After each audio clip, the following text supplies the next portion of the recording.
Welcome to top IS academy. So எல்லாருமே பார்த்துருப்போம் இல்லையா? ஸோ இப்போ குரூப் ஒன்றுக்கான நோட்டிஃபிகேஷன் வந்துருச்சு. ஸோ அதுக்கேற்ற மாதிரியே நம்மளோட டாப் ஐஎஸ் அகாடமியில் பார்த்தீங்கன்னா சர்க்கார் பேட்ச் குரூப் ஒன்றுக்காக ஸ்பெஷலாக சர்க்கார் பேட்ச்னு போட்டிருக்காங்க ப்ரிலிம்ஸ் பாயிண்ட் ஆஃப் வியூவில். ஓகேங்களா? ஸோ அதில் இன்றைக்கி ஃபஸ்ட்டு டெஸ்ட் நடந்துச்சு இல்லையா? ஸோ அதில் இருக்கக்கூடிய பாலிட்டி அண்ட் பாலிசி நோட்ஸ் இதற்கான டிஸ்கஷன்ஸ் தான் நம்ம பார்க்க போகிறோம். ஓகேங்களா? ஓகே, ஸோ பாலிட்டி கொஷின் பார்த்தோம்னா மேக்ஸிமம் ஈஸி டு மாடரேட் அந்த லெவலில் தான் ஃபிக்ஸ் பண்ணியிருந்தாங்க. ஏன்னா ஃபஸ்ட்டு டெஸ்ட்ன்றதுனால. ஓகே, ஸோ அப்படியே ஒரு கொஷினை நம்ம பார்த்துடலாம். ஓகே, ஸோ இப்போ ஃபஸ்ட் கொஷின் பார்த்தீங்கன்னா, சுதந்திர இந்தியாவின் அரசியலமைப்பு வெளித்தலையீடு இன்றி வயது வந்தோர் வாக்குரிமையின் அடிப்படையில் தேர்ந்தெடுக்கப்பட்ட ஒரு அரசியலமைப்பு நிர்ணய சபையால் உருவாக்கப்பட வேண்டும் என்று அறிவித்தவர் யார்? அதாவது பார்த்தீங்கன்னா, who declared that the constitution of free India must be framed without outside interference by a constitutional assembly elected on the basis of adult franchise. Okay, அதாவது இந்தியாவுக்கான அரசியலமைப்பு நிர்ணய சபை கண்டிப்பாக வெளியாட்டோட தலையீடு இல்லாமல் அதே மாதிரி வயது வந்து ஒரு வாக்குரிமை அடிப்படையில் தேர்வு செய்யப்பட்ட ஒரு சபையாக இருக்கணும் அப்படின்னு சொல்லிட்டு கோரிக்கை வைத்தது யாருன்னு கேட்டிருக்காங்க. ஸோ அதுக்கான ஆன்சர் பார்த்தீங்கன்னா ஜவஹர்லால் நேரு தான். ஏன்னா ஃபஸ்ட்டு அரசியலமைப்பு நிர்ணய சபை வேணும் அப்படின்னு கோரிக்கை வைத்தவர் யாருன்னா 1934 எம்என் ராய். ஓகேங்களா? ஸோ அடுத்து பார்த்தீங்கன்னா காங்கிரஸும் அதே கோரிக்கை வச்சிருப்பாங்க 1935. ஆனால் 1938 நேரு என்ன பண்ணியிருப்பாங்க? ஏன்னா இவங்க ரெண்டு பேரும் என்ன கேட்டிருப்பாங்கன்னா காமனாக அரசியலமைப்பு நிர்ணய சபை வேணும் அப்படின்ற மாதிரி தான் கேட்டிருப்பாங்க. பட் 1938 ஜவஹர்லால் நேரு தான் என்ன பண்ணுறாருன்னா, அந்த அரசியலமைப்பு நிர்ணய சபை வெளியாட்கள் தலையீடு இல்லாமல் இருக்கப்படணும். அதே மாதிரி பார்த்தீங்கன்னா அந்த சபை வந்துட்டு அடல்ட் ஃப்ரான்ச்சைஸ், அதாவது வயது வந்து ஒரு வாக்குரிமை அடிப்படையில் தேர்வு செய்யப்பட்ட ஒன்றா இருக்கணும் அப்படின்ற மாதிரி ஒரு கோரிக்கை வச்சிருப்பார். ஓகேங்களா? ஸோ இப்போ இதுக்கான ஆன்சர் பார்த்தீங்கன்னா ஜவஹர்லால் நேரு.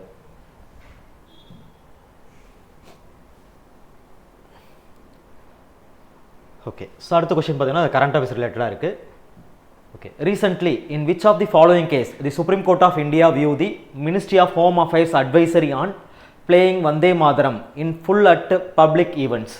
ஓகே, அதாவது சமீபத்தில் பொது நிகழ்ச்சிகளில் வந்தே மாதரம் பாடலை முழுமையாக இசைப்பது குறித்த உள்துறை அமைச்சகத்தின் வழிகாட்டுதல் தொடர்பாக எந்த வழக்கில் இந்திய உச்சநீதிமன்றம் தனது கருத்தை வெளிப்படுத்தியது அப்படின்னு கேட்டிருக்காங்க. ஸோ இதுக்கான ஆப்ஷன் பார்த்தீங்கன்னா Mohammed Syed Noori versus Union of India. So இது பார்த்தீங்கன்னா 2026 நடந்த ஒரு வழக்கு தான். ஓகே, இவங்க என்ன கேட்டிருப்பாங்கன்னா, இந்த மாதிரி அரசாங்கம் இந்த மாதிரி சொல்லியிருக்காங்க இல்லையா, அனைத்து விழாக்கள்லையுமே நீங்கள் வந்தே மாதரத்தை முழுமையாக பாடணும், முழுமையாக இசைக்கணும் அப்படின்ற மாதிரி சொல்லியிருப்பாங்க. அதை எதிர்த்து இவங்க கேஸ் போட்டிருப்பாங்க. ஓகே, அப்போது சுப்ரீம் கோர்ட் என்ன பண்ணியிருப்பாங்கன்னா, இந்த வழக்கு தள்ளுபடி செஞ்சுருப்பாங்க. என்ன சொல்லி தள்ளுபடி செஞ்சுருப்பாங்க அப்படின்னா, இது வந்து ஜஸ்ட் வந்து ஒரு வழிகாட்டுதல் தான். ஓகேங்களா? இது வந்து ஸ்ட்ரிக்ட்லி ஒரு ஆக்டோ எதுவும் வரல, ஜஸ்ட் இது வந்து வழிகாட்டுதலாக தான் வந்திருக்கு. அது அட்வைசரி. ஓகே, அதனால் இதை வந்து நீங்கள் ஸ்ட்ரிக்டாக ஃபாலோ பண்ணணும்னு கட்டாயம் கிடையாது. அதனை எதிர்த்து கேஸ் போட வேண்டிய அவசியம் இல்லை. நீங்கள் ஃபாலோ பண்ணலாம், இல்லைனாலும் ஒன்றும் பிரச்சனை இல்லை அப்படின்ற மாதிரி இந்த வழக்கை தள்ளுபடி செஞ்சுருப்பாங்க. ஓகேங்களா? ஏன்னா இப்போது நூற்றாண்டாக இருக்குல்ல, 1896 வந்தே மாதரம் பாடல் முதல் முறையாக பாடப்பட்டு, ஸோ அதுக்கான சென்டினரி இயர் நம்ம கொண்டாடி இருப்போம். ஸோ அதனால் இந்த விஷயம் வந்து கேட்கறதுக்கு வாய்ப்பு இருக்குது. ஓகேங்களா? ஸோ முகமது சையத் நூரி இந்த வழக்கில். அதுவே ஏ ஆப்ஷன் இருக்கு இல்லையா, doctor Jaya Thakur versus Union of India. So இந்த வழக்கு பார்த்தீங்கன்னா ஆர்டிகல் 21 கூட தொடர்புடைய வழக்கு. இதுவுமே 2026 நடந்தது தான். ஓகே, இந்த வழக்கில் தான் ரைட் டு ஹைஜீன். ஓகேங்களா? அதாவது ஸ்கூல்ஸில் ஃப்ரீ சானிட்டரி நாப்கின்ஸ் வழங்கணும் அப்படின்னு கூட சொல்லியிருப்பாங்க இல்லையா. ஸோ அந்த வழக்கு தான் இந்த ஜெயா தாக்கூர் வழக்கு. Okay, free sanitary napkins. Okay, அடுத்து Hamsa Nanduri versus Union of India. Okay, இதுவுமே ரொம்ப முக்கியமான வழக்கு. இதுவும் இப்போ 2026 நடந்தது தான். ஓகே, இந்த வழக்கில் என்ன சொல்லியிருப்பாங்கன்னா, இந்த maternity benefit. Okay, maternity benefit என்ன பண்ணுறாங்கன்னா, பிறந்த குழந்தைகளுக்கு மட்டும்தான் மெட்டர்னிட்டி, அதாவது தாய் மூலமாக பிறந்த குழந்தைக்கு மட்டும்தான் மெட்டர்னிட்டி பெனிஃபிட் கொடுக்குறாங்க. அதுவே அடாப்டட் சைல்டுக்கு வந்து அது கொடுக்கறது கிடையாது. ஸோ அதில் என்ன சொல்லியிருப்பாங்கன்னா, அட்லீஸ்ட் 3 மாத குழந்தைகளுக்காவது அடாப்டடாக எடுக்கிறாங்கன்னா, 3 மாத ஒரு குழந்தைய அடாப்டட் சைல்டாக எடுக்கிறாங்கன்னா, 3 மாதத்துக்கு உட்பட்ட குழந்தைய அடாப்டட் சைல்டாக எடுக்கிறாங்க அப்படின்னா அந்த குழந்தைகளுக்கும் நீங்கள் மெட்டர்னிட்டி ரிலீஃப் கொடுத்து தான் ஆகணும், மகப்பேறு விடுப்பு கொடுத்து தான் ஆகணும் அப்படின்ற மாதிரி சுப்ரீம் கோர்ட் ஆஃப் இந்தியா சொல்லியிருப்பாங்க. ஓகேங்களா? அடுத்து Paramananda Katara versus Union of India. So இந்த வழக்கில் என்ன சொல்லியிருப்பாங்க அப்படின்னா, இது வந்து பார்த்தீங்கன்னா இப்போ ஆக்சிடென்ட்டு இல்லை ஏதோ எமர்ஜென்சினால ஹாஸ்பிட்டல் நம்ம அட்மிட் பண்ணும்போது உடனடியாக டாக்டர்ஸ் வந்து அந்த பேஷண்ட்டை ஹேண்டில் பண்ணணும். ஏன்னா ஒரு சில நம்ம படங்கள்லாம் பார்த்துருப்போம் இல்லையா. ஸோ நம்ம போய் அட்மிட் பண்ணாலுமே டாக்டர்ஸ் என்ன கேட்பாங்கன்னா லீகல் சர்டிஃபிகேட், அதாவது போலீஸ் கேஸஸ் ஃபைல் பண்ணிங்களா இந்த மாதிரி செக் வெரிஃபிகேஷன்லாம் முடிச்சதுக்கப்புறம் தான் அந்த கேஸை ஹேண்டில் பண்ணுவாங்க. அப்படிலாம் இல்லாமல் நீங்கள் லீகல் கேஸ் எதுவுமே இல்லைனா கூட போலீஸில் ஃபைல் பண்ணலனா கூட ஆக்சிடென்ட் ஆகி இந்த மாதிரி எமர்ஜென்சியாக ஒருத்தவங்க உள்ளே வராங்கன்னா நீங்கள் ஃபஸ்ட்டு பேஷண்ட் அட்டன் பண்ணி அவங்க க்யூர் பண்ணணும். அதுக்கப்புறம் தான் நீங்கள் மெடிக்கல் போலீஸ் சர்டிஃபிகேட் இதெல்லாமே நீங்கள் அதுக்கப்புறம் வெரிஃபை பண்ணிக்கலாம் அப்படின்னு சொன்ன வழக்கு தான் இந்த பர்மனந்தா கத்தாரா வழக்கு. ஓகேங்களா? ஸோ இப்போ கொஷின் படி பார்த்தோம்னா ஆப்ஷன் வந்து பாம்பே.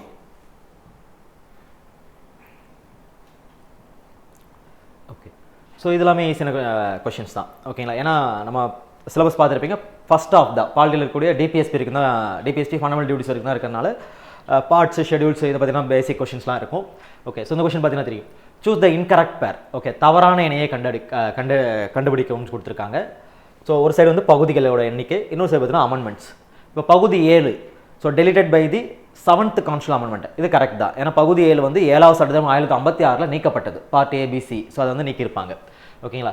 அடுத்து பகுதி 14A 14A added by the 42nd amendment act of 1976. பகுதி 14Aவில் ட்ரிபுனல்ஸ் பற்றி சொல்லியிருப்பாங்க, இதுவுமே கரெக்ட் தான். ஏன்னா 1976 அதை ஆட் பண்ணியிருப்பாங்க தீர்ப்பாயங்களை பற்றி. அடுத்து பகுதி 9A, பகுதி 9A added by the 73rd constitutional amendment act of 1994 கொடுத்துருக்காங்க. ஆக்சுவலாக இது பார்த்தீங்கன்னா 74th கான்ஸ்டியூஷனல் அமெண்ட்மெண்ட் ஆக்ட். ஏன்னா 73rd வந்து பார்ட் 9ல் இருக்கக்கூடிய பஞ்சாயத்து ராஜை ஆட் பண்ணியிருப்பாங்க. ஓகேங்களா? 74th கான்ஸ்டியூஷனல் அமெண்ட்மெண்ட் ஆக்ட் தான் பார்ட் 9A கொண்டு வந்திருக்கும். அதே மாதிரி பார்த்தீங்கன்னா 97th கான்ஸ்டியூஷனல் அமெண்ட்மெண்ட் ஆக்ட் பார்த்தீங்கன்னா பார்ட் 9B கோஆப்ரேட்டிவ் சொசைட்டிஸ், கூட்டுறவு சங்கங்களை உள்ள சேர்த்துருக்கும் கான்ஸ்டியூஷனில். ஓகேங்களா? ஸோ அப்போ ஈஸியாகவே கண்டுபிடிச்சிடலாம்.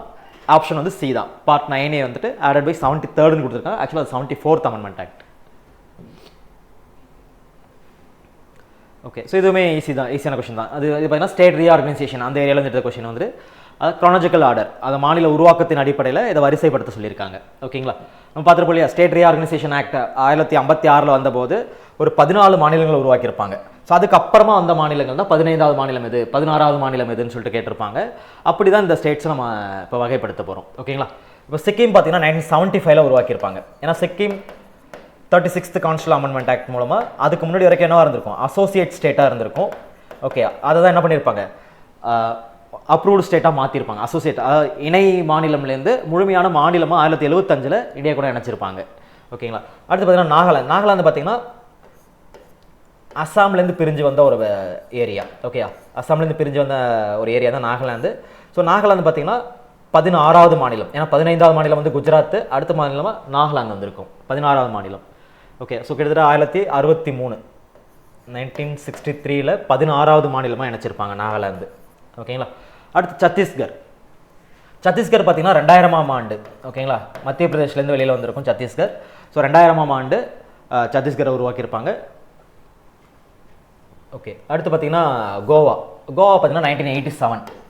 இது வந்து 25வது மாநிலமாக வந்திருக்கும் கோவா. ஏன்னா கோவா, டாமன் அண்ட் டியூ, தாத்ரா நாகர் ஹவேலி, இது மூணுமே பார்த்தீங்கன்னா யூனியன் பிரதேசமாக இருந்திருக்கும். அப்போ கோவா, டாமன் அண்ட் டியூ, நாகர் ஹவேலி ரீஆர்கனைசேஷன் ஆக்ட்னு சொல்லிட்டு 1987 போட்டு கோவா மட்டும் தனியாக பிரித்து மாநில அந்தஸ்து கொடுத்துருப்பாங்க. ஓகேங்களா? ஸோ அப்படி பார்க்கும்போது இது க்ரானலாஜிக்கல் ஆர்டர் பார்த்தீங்கன்னா, ஸோ ஃபஸ்ட்டு எது வரும்னா இங்கே இருக்கு இல்லையா, 2, அடுத்து 1, 4, 3. ஓகேங்களா? So option 2, 1, 4, 3. கிளியரா? ஸோ இதெல்லாமே ஈஸியான கொஷின்ஸ் தான். ஓகே, அடுத்து which article of the Indian Constitution declares that all laws that are inconsistent with or in derogation of any of the fundamental rights shall be void. அதாவது அடிப்படை உரிமைகளுடன் முரண்படும் சட்டங்கள் செல்லாது அப்படின்னு சொல்லிட்டு எந்த ஆர்டிகல் சொல்லியிருக்கோம் அப்படின்னா ஆர்டிகல் 13 தான் அதை பற்றி சொல்லியிருப்பாங்க. ஓகே, ஸோ ஆர்டிகல் 13 தான் என்ன சொல்லணும்னா அடிப்படை உரிமைகளுடன் முரண்படும் சட்டங்கள் செல்லாது. அதே மாதிரி ஆர்டிகல் 13 இன்னொரு விஷயம் சொல்லியிருப்பாங்க இல்லையா, சட்டத்தின் வரையறை, எதெல்லாம் நீங்கள் சட்டமாக எடுத்துக்கலாம் அப்படின்னு சொல்லிட்டு அதை பார்லிமெண்டால் கொண்டு வரக்கூடிய நிரந்தர சட்டங்கள், பார்லமென்றம் மற்றும் சட்டமன்றங்களால் கொண்டு வரக்கூடிய நிரந்தர சட்டங்களை நீங்கள் சட்டமாக எடுத்துக்கலாம். அதே மாதிரி பார்த்தீங்கன்னா குடியரசுத் தலைவர் மற்றும் ஆளுநர்களால் கொண்டு வரப்படும் அவசர சட்டங்கள், ஆர்டினன்ஸஸையும் நீங்கள் என்ன பண்ணலாம்னா சட்டமாக எடுத்துக்கலாம். அடுத்து பார்த்தீங்கன்னா இந்த இது இருக்கு இல்லையா, rules and regulations, notification, GO, இதையுமே நீங்கள் என்னவா எடுத்துக்கலாம்னா சட்டமாக எடுத்துக்கலாம் அப்படின்ற மாதிரி இந்த 13 சொல்லியிருப்பாங்க. அப்போது ஆப்ஷன் வந்து 13 தான். ஸோ மற்ற ஆர்டிகல் பார்த்தீங்கன்னா ஆர்டிகல் 12 எல்லாருக்குமே தெரியும், அரசின் வரையறை. ஓகே, எதை வந்து நீங்கள் அரசுன்னு எடுத்துக்கலாம், மத்திய அரசு, மாநில அரசு, உள்ளாட்சி அரசாங்கம், அடுத்து பார்த்தா அனைத்து சட்டப்பூர்வ மற்றும் சட்டப்பூர்வமற்ற அமைப்புகள், இதையுமே நீங்கள் அரசுன்னு எடுத்துக்கலாம் அப்படின்னு தான் ஆர்டிகல் 12 சொல்லியிருக்கோம். ஆர்டிகல் 32 எல்லாருக்குமே தெரியும், ரிட்ஸை பற்றி பேசுறது, நீதி பேராணைகளை பற்றி பேசுறது. அதே தான் ஆர்டிகல் 226. ஏன்னா ஆர்டிகல் 32 வந்துட்டு சுப்ரீம் கோர்ட்டுக்கு அந்த அதிகாரத்தை வழங்குது. உச்சநீதிமன்றம் நீதி பேராணை வழங்குவதற்கான ஆர்டிகல் பார்த்தீங்கன்னா 32. உயர்நீதிமன்றம் நீதி பேராணை வழங்குவதற்கான ஆர்டிகல் வந்து 226 ஹைகோர்ட். ஓகேங்களா? ஸோ இதில் வேறு என்ன கேட்கலாம் அப்படின்னா, ஆர்டிகல் 13 தான் என்ன சொல்லுவாங்கன்னா டாக்ட்ரின் ஆஃப் எக்லிப்ஸ்ன்னு சொல்லுவாங்க, ஒளி மறைப்பு கோட்பாடு அப்படின்ற மாதிரி இதை மென்ஷன் பண்ணுவாங்க. ஏன்னா ஒரு சில லாவை வந்துட்டு இது வந்துட்டு ப்ரீ கான்ஸ்டியூஷனல் ஆக்ட்னு சொல்கிறாங்க இல்லையா, அதை வந்து மறைச்சி இருக்கிற மாதிரி இருக்கும், அதுக்கு அப்புறம் வந்ததுக்கு தான் இது வேலிடாக இருக்கும் அப்படின்ற மாதிரி சொல்லுவாங்க. அதனால இதை என்ன சொல்லுவாங்கன்னா டாக்ட்ரின் ஆஃப் எக்லிப்ஸ். ஓகேங்களா? ஓகே. ஸோ அடுத்து 6வது question, arrange the chronological order of the following fundamental rights based on article. So ஆர்டிக்கலை வச்சு நீங்கள் இதை அரேஞ்ச் பண்ணணும். ஓகேங்களா? ஸோ இதுவுமே ஈஸியான கொஸ்டின் தான். ஓகேங்களா? Freedom to manage religious affairs. So religious affairs article 26 சொல்லியிருப்பாங்க. ஓகே, அது சமய விவகாரங்களை நிர்வகிக்கும் உரிமை 26 சொல்லியிருப்பாங்க. ப்ராஹிபிஷன் ஆஃப் எம்ப்ளாய்மெண்ட் சில்ட்ரன், குழந்தை தொழிலாளர் தடை வந்துட்டு article 24. Right of minorities to establish and administer educational institution. Okay, சிறுபான்மையினர் கல்வி நிலையங்களை ஏற்படுத்தி நிர்வகிக்கும் உரிமை ஆர்டிகல் 30 சொல்லியிருப்பாங்க. அபாலிஷன் ஆஃப் அன்டச்சபிலிட்டி இதை பற்றி ஆர்டிகல் 17 சொல்லியிருப்பாங்க. ஓகே, ஸோ இதை வச்சு நீங்கள் குரோனாலஜிக்கல் ஆர்டரில் அரேஞ்ச் பண்ணிங்கன்னா ஃபஸ்ட் என்ன வரும் 17, அடுத்து பார்த்தீங்கன்னா 24, அதாவது 4 to 1 3. Okay, so option A. அடுத்து which of the following statement is incorrect. ஓகேங்களா, குடியுரிமை பற்றி ஒரு சில பாயிண்ட்ஸ் கொடுத்துருக்காங்க. Citizenship in India was derived from British constitution. அதாவது இந்தியாவில் குடியுரிமை இங்கிலாந்து அரசியலமைப்பிலிருந்து பெறப்பட்டது. ஸோ இது கரெக்ட் தான். நம்ம இன்னும் ஸ்பெசிஃபிக்காக சொல்லணும்னா ஒற்றை குடியுரிமை, நம்ம பின்பற்றக்கூடிய ஒற்றை குடியுரிமை நம்ம வந்து யாரை பார்த்து எடுத்துக்கிட்டோம் அப்படின்னா இங்கிலாந்தை பார்த்து தான் எடுத்துக்கிட்டோம். அடுத்து 2வது ஸ்டேட்மெண்ட் என்ன சொல்லியிருக்காங்கன்னா, இந்திய அரசியலமைப்பின் பகுதி 2 சட்டப்பிரிவுகள் 5 முதல் 11 வரை குடியுரிமை பற்றி கூறுகிறது. ஸோ இதுவுமே கரெக்டாக பார்ட் 2ல் 5 to 11 வந்து குடியுரிமை பற்றி சொல்லியிருப்பாங்க. ஓகேங்களா? அடுத்து இந்திய குடியுரிமையை 3 வழிகளில் பெறலாம், 5 வழிகளில் இழக்கலாம். ஓகே, ஸோ இது அப்படியே மாறி வரும். 5 வழிகளில் பெறலாம், 3 வழிகளை இழக்கலாம். ஓகே, இதுவரை இந்திய குடியுரிமை சட்டம் 1955 9 முறை திருத்தப்பட்டுள்ளது. ஓகே, சிட்டிசன்ஷிப் ஆக்ட்னு சொல்லிட்டு கொண்டு வந்திருப்பாங்க இல்லையா 1955, இது 9 முறை திருத்தப்பட்டிருக்கு. லாஸ்ட்டாக எப்போ திருத்துறாங்க அப்படின்னா 2019 திருத்திருப்பாங்க. ஓகேங்களா? ஸோ அப்படி பார்த்தா ஆப்ஷன் சி தான். ஓகே, அடுத்து which of the following statement is incorrect. The Constitutional Assembly was constituted in November 1946. Okay, அரசியலமைப்பு நிர்ணய சபை நவம்பர் 1946 ஏற்படுத்தப்பட்டது. ஓகே, அடுத்து தி constitutional assembly was to be a partly elected and partly nominated body. Okay, அதாவது அரசியலமைப்பு நிர்ணய சபையானது பகுதி அளவு தேர்ந்தெடுக்கப்பட்ட மற்றும் பகுதி அளவு நியமிக்கப்பட்ட உறுப்பினர்களை கொண்ட அமைப்பாக இருந்தது. ஓகே, அடுத்து அரசியலமைப்பு நிர்ணய சபை தனது முதல் கூட்டத்தை டிசம்பர் 9, 1946 அன்று நடத்தியது. அடுத்து டாக்டர் ராஜேந்திர பிரசாத் அரசியலமைப்பு நிர்ணய சபையின் தற்காலிக தலைவராக தேர்ந்தெடுக்கப்பட்டார். ஆக்சுவலாக இதுதான் தப்பாக இருக்குது. ஓகேங்களா? ஸோ இதெல்லாமே பேசிக்கான கொஷின்ஸ் தான். ராஜேந்திர பிரசாத் பார்த்தீங்கன்னா நிரந்தர தலைவராக சூஸ் பண்ணியிருப்பாங்க. ஏன்னா ஃபஸ்ட் மீட்டிங்கில் டிசம்பர் 9 யாரை சூஸ் பண்ணியிருப்பாங்க அப்படின்னா சச்சிதானந்த சின்ஹா அவரை தான் சூஸ் பண்ணியிருப்பாங்க தற்காலிக தலைவராக. ஓகே, இவரை வந்து ராஜேந்திர பிரசாத்தை வந்துட்டு டிசம்பர் 11, 1946 நிரந்தர தலைவராக சூஸ் பண்ணியிருப்பாங்க. ஓகேங்களா? ஸோ அதனால் இவர் வந்து நிரந்தர தலைவர், பட் இங்கே வந்து தற்காலிக தலைவர்னு கொடுத்துருக்காங்க.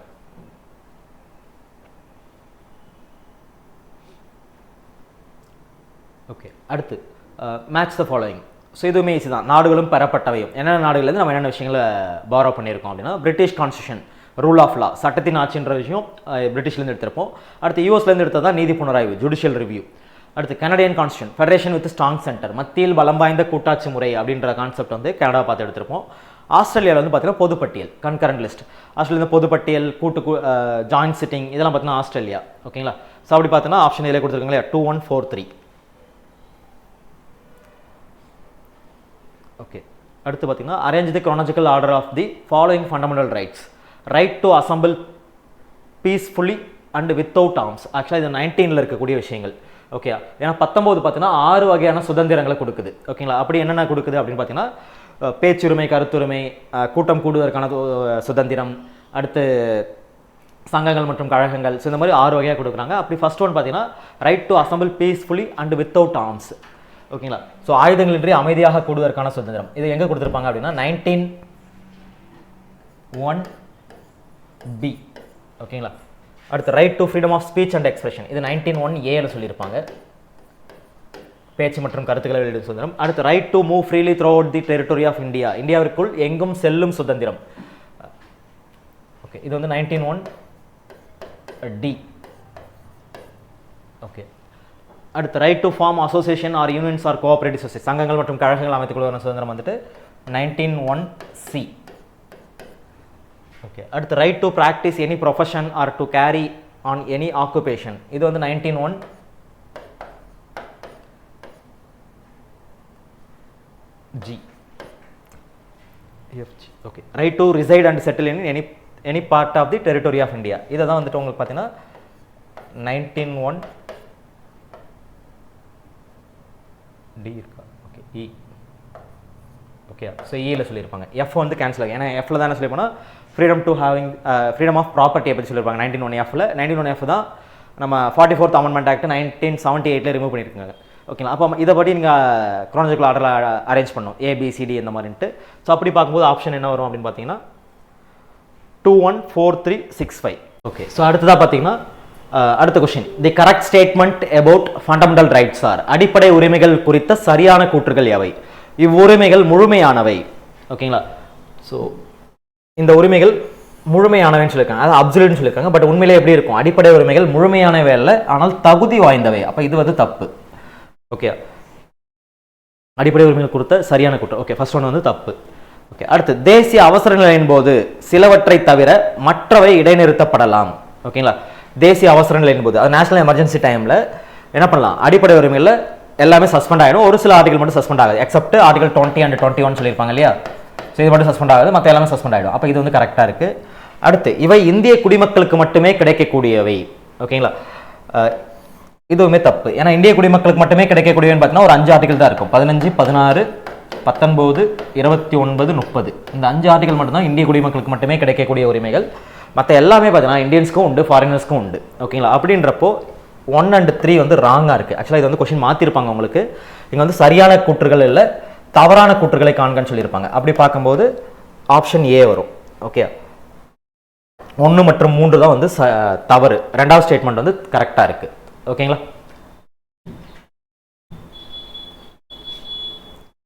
ஓகே, ஸோ அடுத்த கொஸ்டின், இது வந்து ஸ்டேட்மெண்ட்டை பற்றி கொடுத்துருக்காங்க, யார் சொன்ன கூற்று அப்படின்ற மாதிரி. அரசுக்கு வழிகாட்டும் நெறிமுறைகள் மற்றும் அடிப்படை உரிமைகள் அரசியலமைப்பின் மனசாட்சி என்று வர்ணித்தவர் யார்? ஸோ இது வந்து கிரான்வில் ஆஸ்டின், எல்லாமே பார்த்துருப்போம், சென்டர் ஸ்டேட் ரிலேஷன் பார்க்கும்போது பார்த்துருக்கலாம், இல்லை நம்ம டிபிஎஸ்பி டாபிக் ஸ்டார்ட் பண்ணும்போதே பார்த்தீங்கன்னா இதை பற்றி சொல்லியிருப்பாங்க.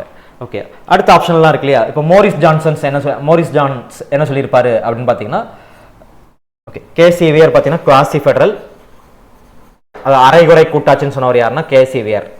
ஓகே, மோரிஸ் ஜான்ஸ் வந்துட்டு பார்கெய்னிங் ஃபெடரலிசம் சொல்லியிருப்பாரு, இறைஞ்சுதல் கூட்டாட்சி, இல்லைன்னா பேரம் பேசும் கூட்டாட்சி, சாரி இறைஞ்சுதல் இல்லை பேரம் பேசும் கூட்டாட்சின்னு சொல்லுவாங்க, பார்கெய்னிங் ஃபெடரலிசம் அப்படின்னு சொல்லியிருப்பாரு.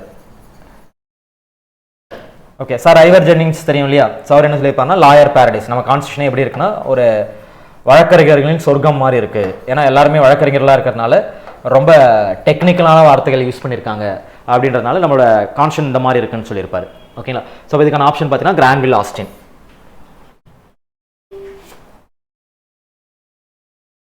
அடுத்த question, according to citizenship amendment act 2019, even if there are no valid documents and opportunities provided to grant Indian citizenship if individuals have resided in India for at least how many years? Okay, so இது பார்த்தீங்கன்னா option வந்து 5.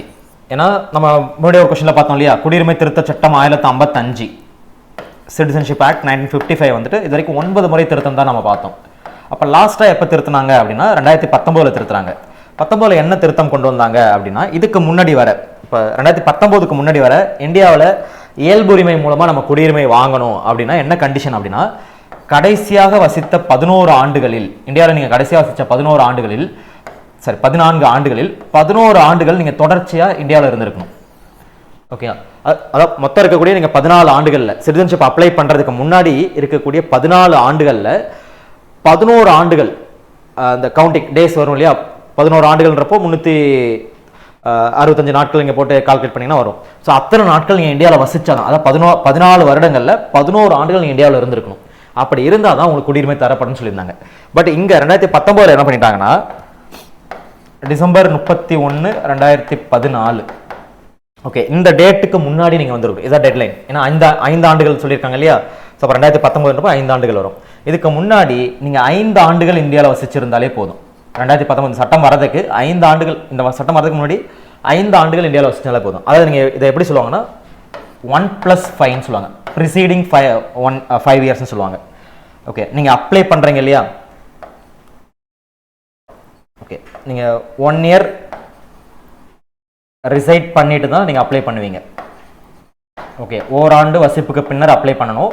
இந்த apply பண்ணதுக்கு முன்னாடி 1 வருஷம் okay இது நீங்கள் தொடர்ச்சியாக இந்தியாவில் இருந்திருப்பீங்க. அதுக்கு முன்னாடி பார்த்தீங்கன்னா 5 ஆண்டுகள் நீங்கள் இந்தியாவில் இருந்திருக்கணும் அப்படின்றத என்னோட கண்டிஷன். ஓகே ஸோ அப்போ 2019 இந்த 5 ஆண்டுகள்ன்ற கிரைட்டீரியா கொடுத்துருப்பாங்க. அதே மாதிரி எந்த நாடுகளிலிருந்து வந்தவங்களுக்கு குடியுரிமை கொடுத்துருப்பாங்க அப்படின்னா பாகிஸ்தான், ஆப்கானிஸ்தான், பங்களாதேஷ் இந்த 3 நாடுகளிலிருந்து வந்த ஒரு 6 மதத்தை சேர்ந்தவங்க. Okay Hindu, Sikhism, Jainism, okay அடுத்து புத்த மதம், பார்சி, கிறிஸ்டின் இந்த 6 மதத்தை சேர்ந்தவங்களுக்கு அவங்களுக்கு எந்த ஒரு டாக்குமெண்ட்டும் வேலிட் டாக்குமெண்ட் இல்லைனா கூட இந்தியாவில் நீங்கள் குடியுரிமை வாங்கிக்கலாம் அப்படின்ற மாதிரி சொல்லியிருப்பாங்க. ஓகே ஸோ இதுதான் ரொம்ப இஷ்யூவாக மாறி இருக்கும். ஏன்னா இங்கே வந்துட்டு முஸ்லீம்ஸை மட்டும் நெக்லெக்ட் பண்ணிட்டாங்க அப்படின்றனால இதை எதிர்த்து நிறையா போராட்டங்கள்லாம் பண்ணியிருப்பாங்க. ஓகேங்களா. ஸோ எனவே இது வந்து நடைமுறைக்கும் வந்திருக்கும் 2019 CAA 2019. ஓகேங்களா.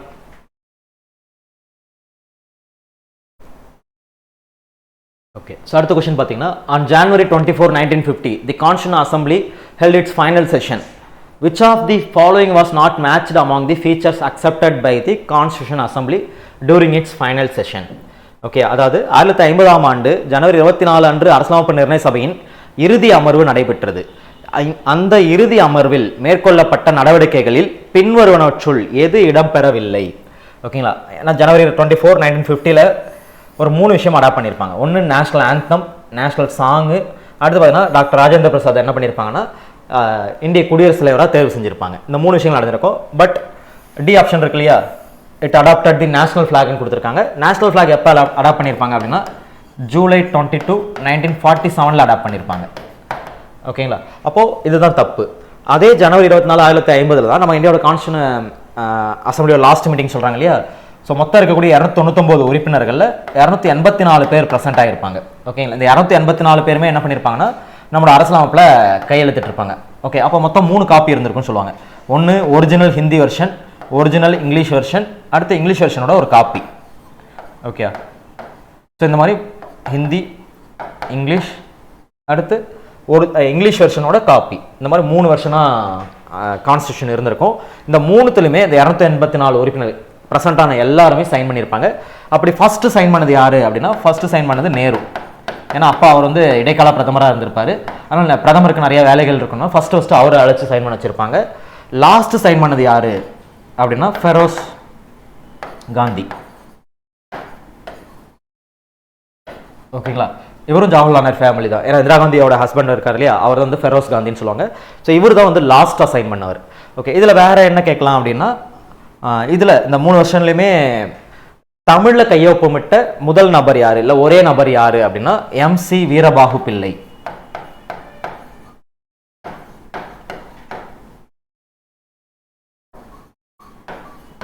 ஓகே MC வீரபாகு பிள்ளை.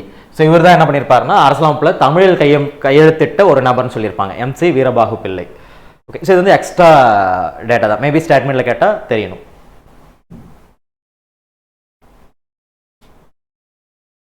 ஓகே ஸோ அடுத்து பார்த்தீங்கன்னா at the time of adoption the Indian constitution recognized only 18 languages. Which of the following languages was not inserted into the Indian constitution by the 71st Amendment Act 1992? So இதுவுமே ஈஸியான question தான். அதாவது 8வது அட்டவணையில் இப்போ கரண்டில் பார்த்தீங்கன்னா 22 மொழிகள் இருக்குது. ஆனால் ஸ்டார்டிங்கில் 14 தான் இருந்துச்சு. அதுக்கப்புறம் பார்த்தீங்கன்னா 15வது மொழியாக சிந்தி சேர்த்துருப்பாங்க. ஓகே அதுக்கப்புறம் 16, 17, 18 அதுதான் பார்த்தீங்கன்னா கொங்கணி, மணிப்புரி, நேபாளி. இது 3 தான் 71வது சட்ட திருத்தம். அதில் 92 சேர்த்தாங்க. அப்போ இந்த மைத்திலின்றது எப்போ சேர்த்தாங்க அப்படின்னா 92வது சட்ட திருத்தம் 92nd Amendment Act 2003. Bodo, Dongri, Maithili, Santhali இந்த 4 மொழிகள் சேர்த்து இப்போ கரண்ட்ல 22 மொழிகள் இருக்கு. ஓகே இது எல்லாமே டைரக்ட் கொஸ்டின் தான். ஓகே அடுத்து 16வது question. The Supreme Court of India ruled that menstrual health and hygiene form an integral part of right to life and dignity under which article of the Indian Constitution? இது முன்னாடி நம்ம case பார்த்தோம் இல்லையா, article 21. ஏன்னா article 21ல தான் இந்த right to hygiene அப்படின்னு கொடுத்துருப்பாங்க. இது எந்த கேஸ் அப்படின்னா டாக்டர் ஜெயா தாக்கூர். இந்த வருஷம் தான் இது தீர்ப்பு வந்துச்சு. ஸ்கூல்ஸ்லாம் வந்துட்டு பார்த்தீங்கன்னா ஃப்ரீ சானிடரி நாப்கின்ஸ் கொடுக்கணும், பயோடிகிரேடபிள் சானிடரி நாப்கின்ஸை நீங்கள் இன்ட்ரோடியூஸ் பண்ணணும் அப்படின்ற மாதிரி இந்த வழக்கில் சொல்லியிருப்பாங்க. இதில் தான் ஆர்டிகல் 21 படி அது வந்து ஒரு அடிப்படை உரிமை அப்படின்னு சொல்லிட்டு உச்சநீதிமன்றம் தீர்ப்பளிச்சிருக்கும். Okay, the correct statement about the DPSP.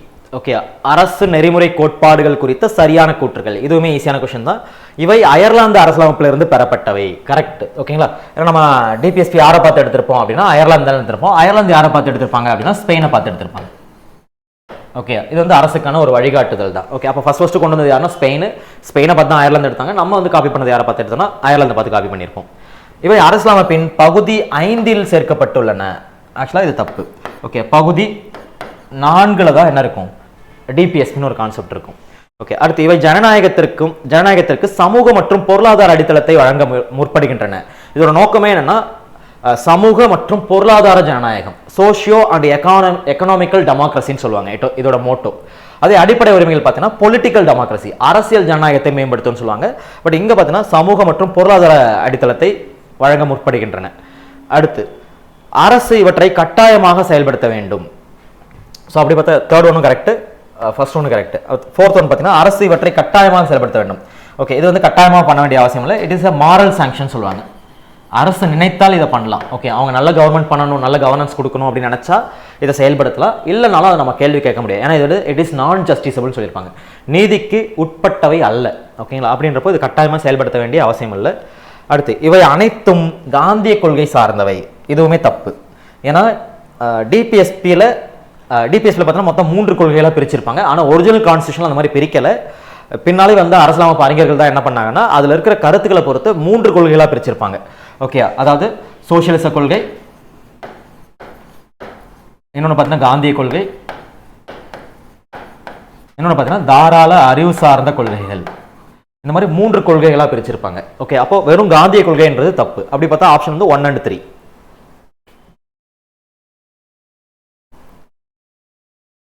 Okay, so இது பார்த்தீங்கன்னா which of the following is incorrect among fundamental rights exclusively available to Indian citizen? Okay, இந்திய குடிமக்களுக்கு மட்டுமே கிடைக்கக்கூடிய அடிப்படை உரிமைகளில் எது பொருந்தாதுன்னு கேட்டிருக்காங்க.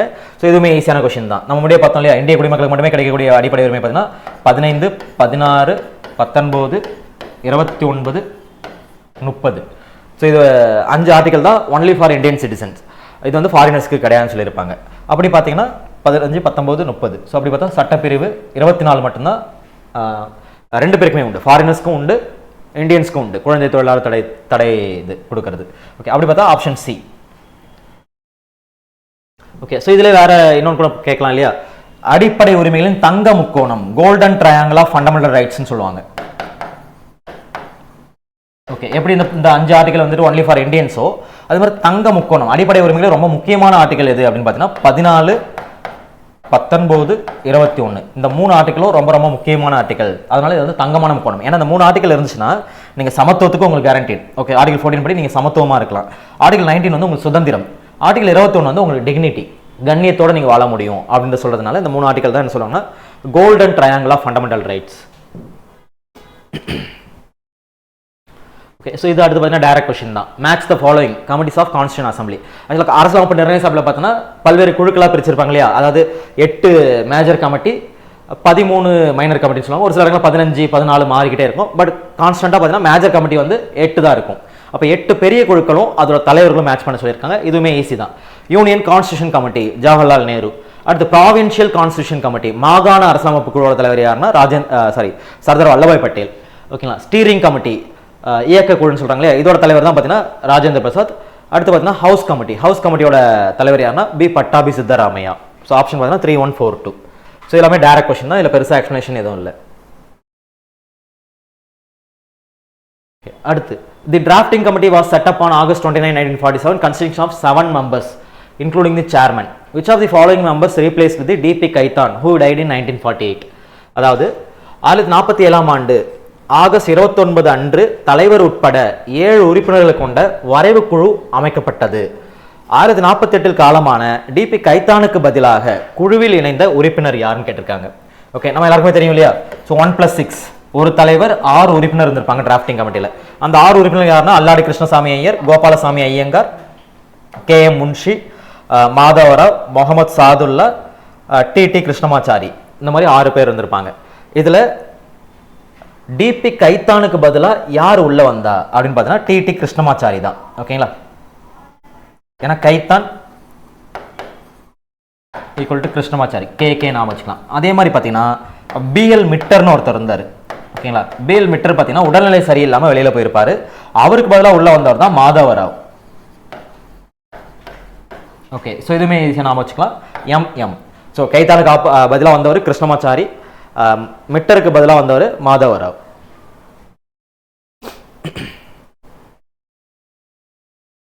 Okay, who said the preamble to our constitution expresses what we had thought or dreamt so long? நமது அரசியலமைப்பின் முகப்புரை நாம் நீண்ட காலமாக எதை நினைத்தோமோ அல்லது கனவு கண்டோமோ அதை வெளிப்படுத்துகிறது என்று கூறியவர் யாருன்னா அல்லாடி கிருஷ்ணசாமி ஐயர் தான். ஓகே, இது வந்து கூற்று. ஓகேங்களா? ஏன்னா நம்ம இந்தியாவை என்ன மாதிரியான ஒரு நாடா உருவாக்கணும்னு சொல்லிட்டு நம்ம இத்தனை நாளாக கனவு கண்டிருந்தோமோ அதை முழுமையா இந்த முகப்புரை பிரதிபலிக்கிறது. இந்தியா வந்து ஒரு இறையாண்மை வாய்ந்த நாடு, மக்களாட்சி நாடு, குடியரசு நாடா இது பிரதிபலிக்குது அப்படின்ற மாதிரி இவரோட கருத்துக்களை வெளிப்படுத்தியிருப்பாரு. அது நீங்க மற்றவங்க பார்த்தீங்கன்னா தாக்கூர்தாஸ் பார்கவா என்ன சொல்லியிருப்பாருன்னா முகப்புரை தான் இந்திய அரசமைப்பின் ஆன்மா. அதே மாதிரி ஜுவல் செட். ஓகே, ஸோ இந்த கருத்துக்கள்லாம் தாக்கூர்தாஸ் பார்கவா சொல்லியிருப்பாரு. KM முன்ஷி பார்த்தீங்கன்னா ஹாரோஸ்கோப், அதாவது அரசமைப்பின் ஜாதகம் மாதிரி இருக்கு முகவுரை. Horoscope of our sovereign democracy ரிபப்ளிக்னு சொல்லியிருப்பாரு. ஓகேங்களா? அப்போ அரசியலமைப்பின் ஜாதகம் சொல்லியிருப்பாரு. அடுத்து அர்னஸ்ட் பார்க்கர் என்ன சொல்லியிருப்பாரு அப்படின்னா கீனோட். ஓகே, அரசியலமைப்பின் முக்கிய குறிப்பே இதுதான் அப்படின்ற மாதிரி அர்னஸ்ட் பார்க்கர் சொல்லியிருப்பாரு. அப்போ இந்த கேள்விக்கான விடை பார்த்தீங்கன்னா அல்லாடி கிருஷ்ணசாமி ஐயர். ஸோ இதுவுமே மேக்ஸிமம் எல்லாருமே பார்த்துருப்போம். ஓகே, அடுத்து ரொம்ப ரிப்பீட்டடா எல்லா கொஸ்டின் பேப்பர்லயும் வரக்கூடிய கொஸ்டின் இதுதான். ஓகேங்களா? The correct order of following words seen in preamble. முகவரியில் இருக்கக்கூடிய வார்த்தைகளை கரெக்டான ஆர்டர்ல அரேஞ்ச் பண்ணுங்கன்னு சொல்லியிருக்காங்க. அப்போ எல்லாருக்குமே தெரியும் இல்லையா? Sovereign, socialistic, secular, democratic, republic. So அப்போ 3 சாவரின், சோசியலிஸ்ட் 3, 2, 4, 1, 5. ஓகே, இந்த ஆர்டர் தான் இருக்கும். ஓகே, மற்றபடி பிரியாம்பிள் நீங்க முன்னாடியே பார்த்துருப்பீங்களா? ஸ்டார்டிங்ல பிரியாம்பிள் பார்த்தீங்கன்னா 3 வார்த்தைகள் தான் இருந்துச்சு. சாவரின், டெமோக்ராட்டிக், ரிபப்ளிக் தான் இருந்துச்சு. சோசியலிஸ்டிக், செக்யூலர்ன்ற வார்த்தை 42nd அமெண்ட்மெண்ட் ஆக்ட் 1976 தான் சேர்த்தாங்க. இது எல்லாமே நம்ம காமனா பார்த்துருப்போம், முகவரி டாபிக்ல பார்த்துருப்போம். ஸோ அதை பெருசா எலாபரேட் பண்ண வேண்டிய அவசியம் இல்லை. ஓகே, அடுத்து arrange the chronological order of the preventive detention laws made by the parliament. இது ஃபண்டமெண்டல் ரைட்ஸ்ல பார்த்துருப்போம். ஆர்டிகல் 22ல டிடென்ஷன், தடுப்பு காவல் சட்டங்கள் அப்படின்னு ஒன்று பார்த்துருப்போம். ஸோ அந்த அடிப்படையில் தான் இதை எடுத்திருக்காங்க. அப்போ MISA maintenance of internal security act, MISA பார்த்தீங்கன்னா 1971 கொண்டு வந்திருப்பாங்க. ஓகே, ஸோ மிசா 71 கொண்டு வந்தாலுமே 78 அதை ரிப்பீல் பண்ணியிருப்பாங்க, நீக்கப்பட்டிருக்கும். என்ன காரணம்னா மிசாவை நிறைய அரசியல்வாதிகள் வந்து தவறாக பயன்படுத்துறாங்க, ஆளுங்கட்சிக்காரங்க தவறாக பயன்படுத்தினா அடுத்த ஆட்சிக்கு வந்தவங்க இது பண்ணிடுவாங்க. மெயினாக யார் தவறாக பயன்படுத்திருப்பாங்கன்னா இந்திரா காந்தி. ஓகேங்களா? இந்திரா காந்தி பீரியடில் தான் மிசாவில் அவங்களுக்கு வேண்டப்படாத ஆட்கள் எல்லாமே கைது பண்ணி தண்டிச்சிருப்பாங்க. அடுத்து பார்த்தீங்கன்னா COFEPOSA, conservation of foreign exchange and prevention of smuggling activities. So 1974 கொண்டு வந்திருப்பாங்க. ஓகே, இது வந்து இந்த நம்மளோட எக்கனாமிக்கு பாதிப்பு ஏற்படுத்துகிற மாதிரி ஒரு சில தவறான ஏற்றுமதி இறக்குமதியில் இல்லை அந்நிய செலாவணியில் ஏதாவது பண்ணுறாங்கன்னா அதை கண்ட்ரோல் பண்ணணும் அப்படின்றதுக்காக இந்த சட்டம் ஏற்றிருப்பாங்க. இது இன்னமும் நடைமுறையில் இருக்குது, காஃபி போசா ஆக்ட். ஓகேங்களா? அடுத்து பார்த்தீங்கன்னா தடா. ஓகே, தடா சட்டம் பார்த்தீங்கன்னா 1985 கொண்டு வந்திருப்பாங்க. இதையுமே பார்த்தீங்கன்னா 1995 ரிப்பீல் பண்ணியிருப்பாங்க. ஏன்னா தடா எதுக்காக கொண்டு வந்திருப்பாங்க அப்படின்னா இந்த தீவிரவாத செயல்களை ஈடுபடுறவங்களை கைது பண்ணி அவங்கள வந்துட்டு காவலில் வச்சு விசாரிக்கணும் அப்படின்றதுக்காக கொண்டு வந்திருப்பாங்க. பட் இதையுமே தவறாக பயன்படுத்தினால 95 பார்த்தீங்கன்னா ரிப்பீல் பண்ணுறாங்க. அடுத்து பொடா சட்டம். ஓகே, ஸோ 2002 கொண்டு வந்திருப்பாங்களா? ஆமாம், 2002 கொண்டு வந்திருப்பாங்க. 2004 இது ரிப்பீல் ஆகிருக்கும், ப்ரிவென்ஷன் ஆஃப் டெரரிசம் ஆக்ட் அப்படின்னு சொல்லிட்டு. இதை நீங்கள் பார்லிமெண்ட்டில் கூட பார்த்துருக்கலாம் இல்லையா? இந்தியாவில் இது வரைக்கும் மொத்தம் 3 முறை ஜாயின்ட் சிட்டிங் போட்டிருப்பாங்க, கூட்டு அமர்வு. ஓகேங்களா? அதாவது வரதட்சணை தடுப்பு மசோதா ஒன்று, அடுத்து பார்த்தீங்கன்னா வங்கி பணியாளர் தேர்வாணைய மசோதா, இன்னொன்று பார்த்தீங்கன்னா இந்த பொடா சட்டம். ஓகே, அங்கேயுமே பார்த்தீங்கன்னா அப்போ இது வரைக்கும் 3 முறை தான் கூட்டு அமர்வு ஏற்படுத்தியிருக்காங்க. அதில் ஒரு விஷயம் வந்து இந்த பொடா மசோதா, பொடா சட்டம் வர்றதுக்கு காரணமாக இருந்தது பார்த்தீங்கன்னா இந்த ஜாயின்ட் சிட்டிங் தான். ஓகே, ஸோ இப்போ இதில் கொஷின் என்ன கேட்டிருக்காங்கன்னா இதை கால வரிசைப்படுத்த சொல்லியிருக்காங்க. அப்போ கால வரிசை இது ஆர்டராகவே அரேஞ்ச் ஆகி தான் இருக்குது. ஓகே, 71, 74, 85, 2002. ஓகேங்களா, 1 2 3 4. ஓகே, அடுத்து which of the following are the limitations of the sovereignty of Indian Parliament? அதாவது இந்திய நாடாளுமன்றத்தின் இறையாண்மையின் மீதான கட்டுப்பாடுகள் எவை? அடிப்படை உரிமைகள், நீதித்துறை மறு ஆய்வு, கூட்டாட்சி முறை, எழுதப்பட்ட அரசியலமைப்பு. இது எல்லாமே பார்த்தீங்கன்னா இந்திய நாடாளுமன்றத்தோட இறையாண்மை மீதான கட்டுப்பாடுகள் தான். ஏன்னா பிரிட்டிஷ் பார்லிமெண்ட் மாதிரி இந்தியாவோட பார்லிமெண்ட் வந்துட்டு முழுக்க முழுக்க இறையாண்மை வாய்ந்தது கிடையாது. ஏன்னா பிரிட்டிஷ் பார்லிமெண்ட்டுக்கு நிறைய பவர்ஸ் இருக்கு, பட் இந்தியன் பார்லிமெண்ட்டுக்கு அந்த அளவுக்கு பவர் கிடையாது.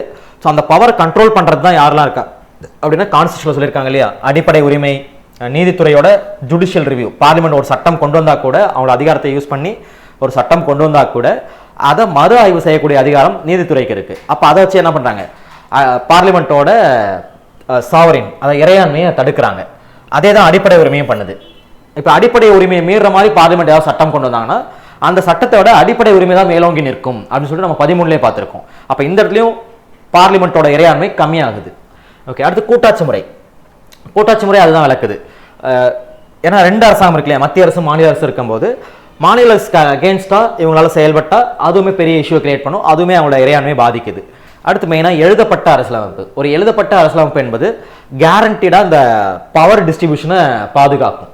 மாநில அரசுக்கு சேர வேண்டிய பவர்ஸை கண்டிப்பாக அது எழுதப்பட்ட அரசியலமைப்பு வந்து பாதுகாத்து வச்சிருக்கும். அந்த இடத்துலையுமே நம்மளோட இந்தியாவோட பாராளுமன்றம் இறையாண்மையோட செயல்பட முடியாது. அங்கேயுமே அவங்களோட இறையாண்மையை கட்டுப்படுத்துகிற மாதிரி தான் இருக்குது. அப்போ எல்லாமே பார்த்தீங்கன்னா 1லேருந்து 4 வரைக்கும் எல்லா ஆப்ஷனுமே இந்தியாவோட பார்லிமெண்டத்தோட இறையாண்மை கட்டுப்பாடுகள் விதிக்கக்கூடியது தான் இருக்குது. ஓகே, இது வந்து ஸ்டாட்டிக் டேட்டா. ஓகே, ஸோ அதோட இயர் அப்படியே மேட்ச் பண்ண சொல்லியிருக்காங்க. ஸோ மைன்ஸ் ஆக்ட் பார்த்தீங்கன்னா 1952. ஓகேங்களா, அது சுரங்க சட்டம். அடுத்து பிளான்டேஷன் லேபர் ஆக்ட், தோட்ட தொழிலாளர்கள் சட்டம் 1951. தி ஃபேக்ட்ரிஸ் ஆக்ட் 1948. பிடி அண்ட் சிகார் ஒர்க்கர்ஸ் ஆக்ட் 1966. ஓகேங்களா, இது வந்து சுரண்டல் 23, 24 இருக்கு இல்லையா ஆர்டிக்கல், அதில் ரிலேட்டடாக வரக்கூடிய ஆக்ட்ஸ். இது எல்லாமே சுரண்டலுக்கு எதிரான உரிமைகளுக்கு ஆதரவாக இருக்கக்கூடிய சட்டங்கள். இது டைரக்ட் கொஸ்டின் தான். ஓகேங்களா, அடுத்து ஆந்திர பிரதேசத்திலிருந்து தெலுங்கானா மாநிலம் உருவாக்கப்பட்டது ஒரு அரசியலமைப்பு திருத்தமாக கருதப்படுகிறது. பின்வருவனற்றுள் எந்த அரசியலமைப்பு திருத்தம் தெலுங்கானா பிராந்தியத்திற்கான சிறப்பு சட்டப்பிரிவுகளுடன் தொடர்புடையது? அதாவது சிறப்பு அதிகாரங்கள் கொடுத்துருப்பாங்க ஒரு சில ஸ்டேட்ஸ்க்கு. ஒரு 10 ஸ்டேட்ஸ் இருக்கும். அந்த 10 ஸ்டேட்ஸ்க்குமே பார்த்தீங்கன்னா ஸ்பெஷல் ப்ரொவிஷன்ஸ் இருக்கும். ஸோ அப்படி பார்த்தா 371 சொல்லியிருப்பாங்க இல்லையா, அந்த 371 படி தெலுங்கானாவிற்கு இந்த சிறப்பு அந்தஸ்து கொடுக்கக்கூடிய திருத்த சட்டம் எது அப்படின்னா 32வது திருத்த சட்டம். இதன் அடிப்படையில் தான் 371D. இதில் தான் 2 பேரை பற்றி சொல்லியிருப்பாங்க, ஆந்திரா அண்ட் தெலுங்கானா ரெண்டுத்துக்குமே சிறப்பு அதிகாரம் கொடுத்துருப்பாங்க 371D. அதே 371E 2 பேருக்கும் காமனாக சென்ட்ரல் யூனிவர்சிட்டி ஒன்று உருவாக்கிக்கலாம் அப்படின்றத கொடுத்துருப்பாங்க. ஓகே, இப்போ மற்ற அமெண்ட்மெண்ட் பார்த்தீங்கன்னா 98வது சட்ட திருத்தம் யாரை பற்றி பார்த்தீங்கன்னா அதுவும் 371 தான். 371J ஸ்பெசிஃபிக்காக கர்நாடகாவுக்கான ஸ்பெஷல் ப்ராவிஷன்ஸ், அதை பற்றி பேசுறது 371J. 7வது சட்டத்திருத்தம் எல்லாமே பார்த்துருப்பீங்க, மாநில மறுசீரமைப்புக்காக கொண்டு வரப்பட்டது. இல்லைனா பகுதி 7 நீக்கினாங்க இந்த சட்டத்திருத்தம்.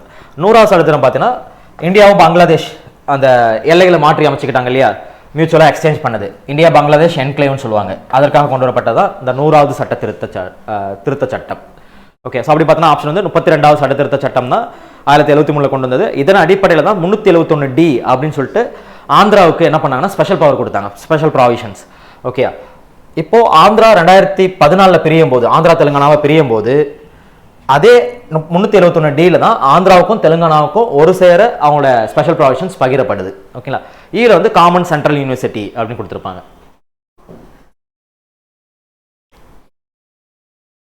ஓகே, அடுத்து in which of the following cases was it ruled that conferring national honors including the Bharatna and Padma awards is not wrong? Okay, article 18 கூட தொடர்புடைய வழக்கு. அப்போ பாலாஜி ராகவன் வழக்கு. ஓகேங்களா, 1995 வந்த பாலாஜி ராகவன் கேஸில் தான் என்ன பண்ணியிருப்பாங்கன்னா இந்த மாதிரி பாரத ரத்னா, பத்மபூஷன், பத்மஸ்ரீ இந்த மாதிரி கொடுக்கக்கூடிய அவார்ட்ஸ் வந்து நீங்கள் வந்துட்டு டைட்டிலாக கருதக்கூடாது அப்படின்னு சொல்லியிருப்பாங்க. அதனால நீங்கள் தாராளமாக அந்த அவார்ட்ஸ் கொடுக்கலாம். ஆனால் அந்த அவார்ட்ஸை பயன்படுத்தும் போது நீங்கள் ப்ரிஃபிக்ஸ் அண்ட் சஃபிக்ஸில் நீங்கள் யூஸ் பண்ணக்கூடாது. அதாவது பேருக்கு முன்னாடியோ பின்னாடியோ இதை நீங்கள் பயன்படுத்தக்கூடாது. பேருக்கு மேலே தான் யூஸ் பண்ணணும். அதாவது பேர் இப்படி இருக்குன்னா பேருக்கு மேலே தான் பாரத ரத்னா இல்லை பத்மஸ்ரீ யூஸ் பண்ணுவோம், ப்ரிஃபிக்ஸ்லையோ இல்லை சஃபிக்ஸ்லையோ யூஸ் பண்ணக்கூடாது அப்படின்ற ஒரு கைட்லைன்ஸுமே இந்த வழக்கில் தான் கொடுத்துருப்பாங்க. ஓகே, மற்ற வழக்கு எல்லாமே நீங்கள் ஆல்ரெடி கேள்விப்பட்டது தான். மினர்வா மில் வழக்கு 1980 நடந்திருக்கும். ஓகேங்களா. அடுத்து ஐஆர் கோயல்ஹோ வழக்கு, இதுதான் வந்து நம்ம என்ன சொல்லுவோம் 9th ஷெட்யூல் கேஸ்ன்னு சொல்லுவோம் இல்லையா. இந்த ஐஆர் கோயல்ஹோ கேஸில் தான் இப்போ நீங்கள் 9வது அட்டவணையில் ஏதாவது ஒரு விஷயத்தை வச்சுருக்கீங்கன்னா அது இம்யூனிட்டி பவர், அந்த சட்டங்கள் வந்து என்னதான் அரசியலமைப்பை மீறி இருந்தாலும் அடிப்படை உரிமையில் மீறி இருந்தாலுமே அதை நம்ம நீதி புனராய்வுக்கு உட்படுத்த முடியாது அப்படின்னு சொல்லியிருப்பாங்க. பட் 2007 நடந்த இந்த ஐஆர் கோயல்ஹோ வழக்கில் என்ன சொல்லியிருப்பாங்கன்னா ஒரு டேட் கொடுத்துருப்பாங்க, ஏப்ரல் 24, 1973. ஓகே, இந்த டேட்டுக்கு முன்னாடி நீங்கள் ஏதாவது இந்த 9th ஷெட்யூலில் பிளேஸ் பண்ணியிருந்தீங்கன்னா அதை நாங்கள் ஜுடிஷியல் ரிவ்யூக்கு உட்படுத்த மாட்டோம். பட் இந்த டேட்டுக்கு அப்புறமா நீங்கள் ஏதாவது ஒரு விஷயத்தை எடுத்து வந்துட்டு இந்த 9th ஷெட்யூலில் பிளேஸ் பண்ணுறீங்க அப்படின்னா அது ஒருவேளை கான்ஸ்டிடியூஷனோட பேசிக் ஸ்ட்ரக்சரை வயலேட் பண்ணுற மாதிரி இருக்குது, அடிப்படை கட்டமைப்பை தகர்க்கிற மாதிரி இருக்குது அப்படின்னா நாங்கள் அதை நீதி புனராய்வுக்கு உட்படுத்துவோம் அப்படின்னு சொல்லியிருப்பாங்க. அதுதான் ஐஆர் கோயல்ஹோ வழக்கு 9th ஷெட்யூல் கேஸ் சொல்லுவாங்க.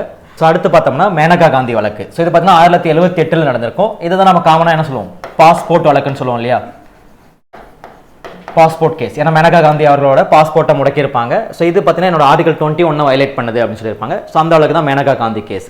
ஸோ இதில் என்ன பண்ணியிருப்பாங்கன்னா டிடென்ஷன், அந்த ஆர்டிகல் 21 and 22 இது ரெண்டுமே இதில் கவர் ஆகிற மாதிரி இருக்கும். ஓகேங்களா. ஸோ இவ்வளோ தான் இந்த 27வது கொஸ்டினில். ஸோ அடுத்து பார்த்தீங்கன்னா பின்வரும் இந்திய அரசியலமைப்பின் எந்த சட்ட திருத்தம் அரசாங்க பதவிகளில் உள்ள பணி மூப்பு பதவி உயர்வில் ஆதி திராவிடர் மற்றும் பழங்குடியினர் பதவி உயர்வினை கருத்தில் கொள்ள வேண்டும் என்று கூறுகிறது. ஓகேங்களா. ஸோ இது பார்த்தீங்கன்னா எல்லாருக்குமே தெரியும் 85வது சட்ட திருத்தம். ஸோ இதுமாதிரி டைரக்ட் கொஸ்டின் தான் 85th அமெண்ட்மெண்ட் ஆக்ட். ஓகே, மற்ற சட்ட திருத்தங்கள் பார்த்தீங்கன்னா இப்போ 76வது சட்ட திருத்தம். ஓகே, அதே மாதிரி பார்த்தீங்கன்னா 86வது சட்ட திருத்தம். ஓகே, 86 பார்த்தீங்கன்னா உங்களுக்கு வந்துட்டு 21A சேர்த்துருப்பாங்கல்ல, ஸோ அந்த சட்ட திருத்தம். ஸோ இந்த 85 தான் பார்த்தீங்கன்னா உங்களுக்கு இதை பற்றி சொல்லியிருப்பாங்க. அதே மாதிரி 76th வந்துட்டு நம்மளோட ரிசர்வேஷன், நம்ம வந்து தமிழ்நாடோட ரிசர்வேஷன் ஆக்ட் இருக்கு இல்லையா, அது நம்ம 69% இடஒதுக்கீடு இருக்கு இல்லையா, இதை வந்து நம்ம வந்துட்டு 9th ஷெட்யூலில் பிளேஸ் பண்ணியிருப்போம். ஓகே, அதுக்காக வந்தது தான் அந்த 76வது சட்ட திருத்தம்.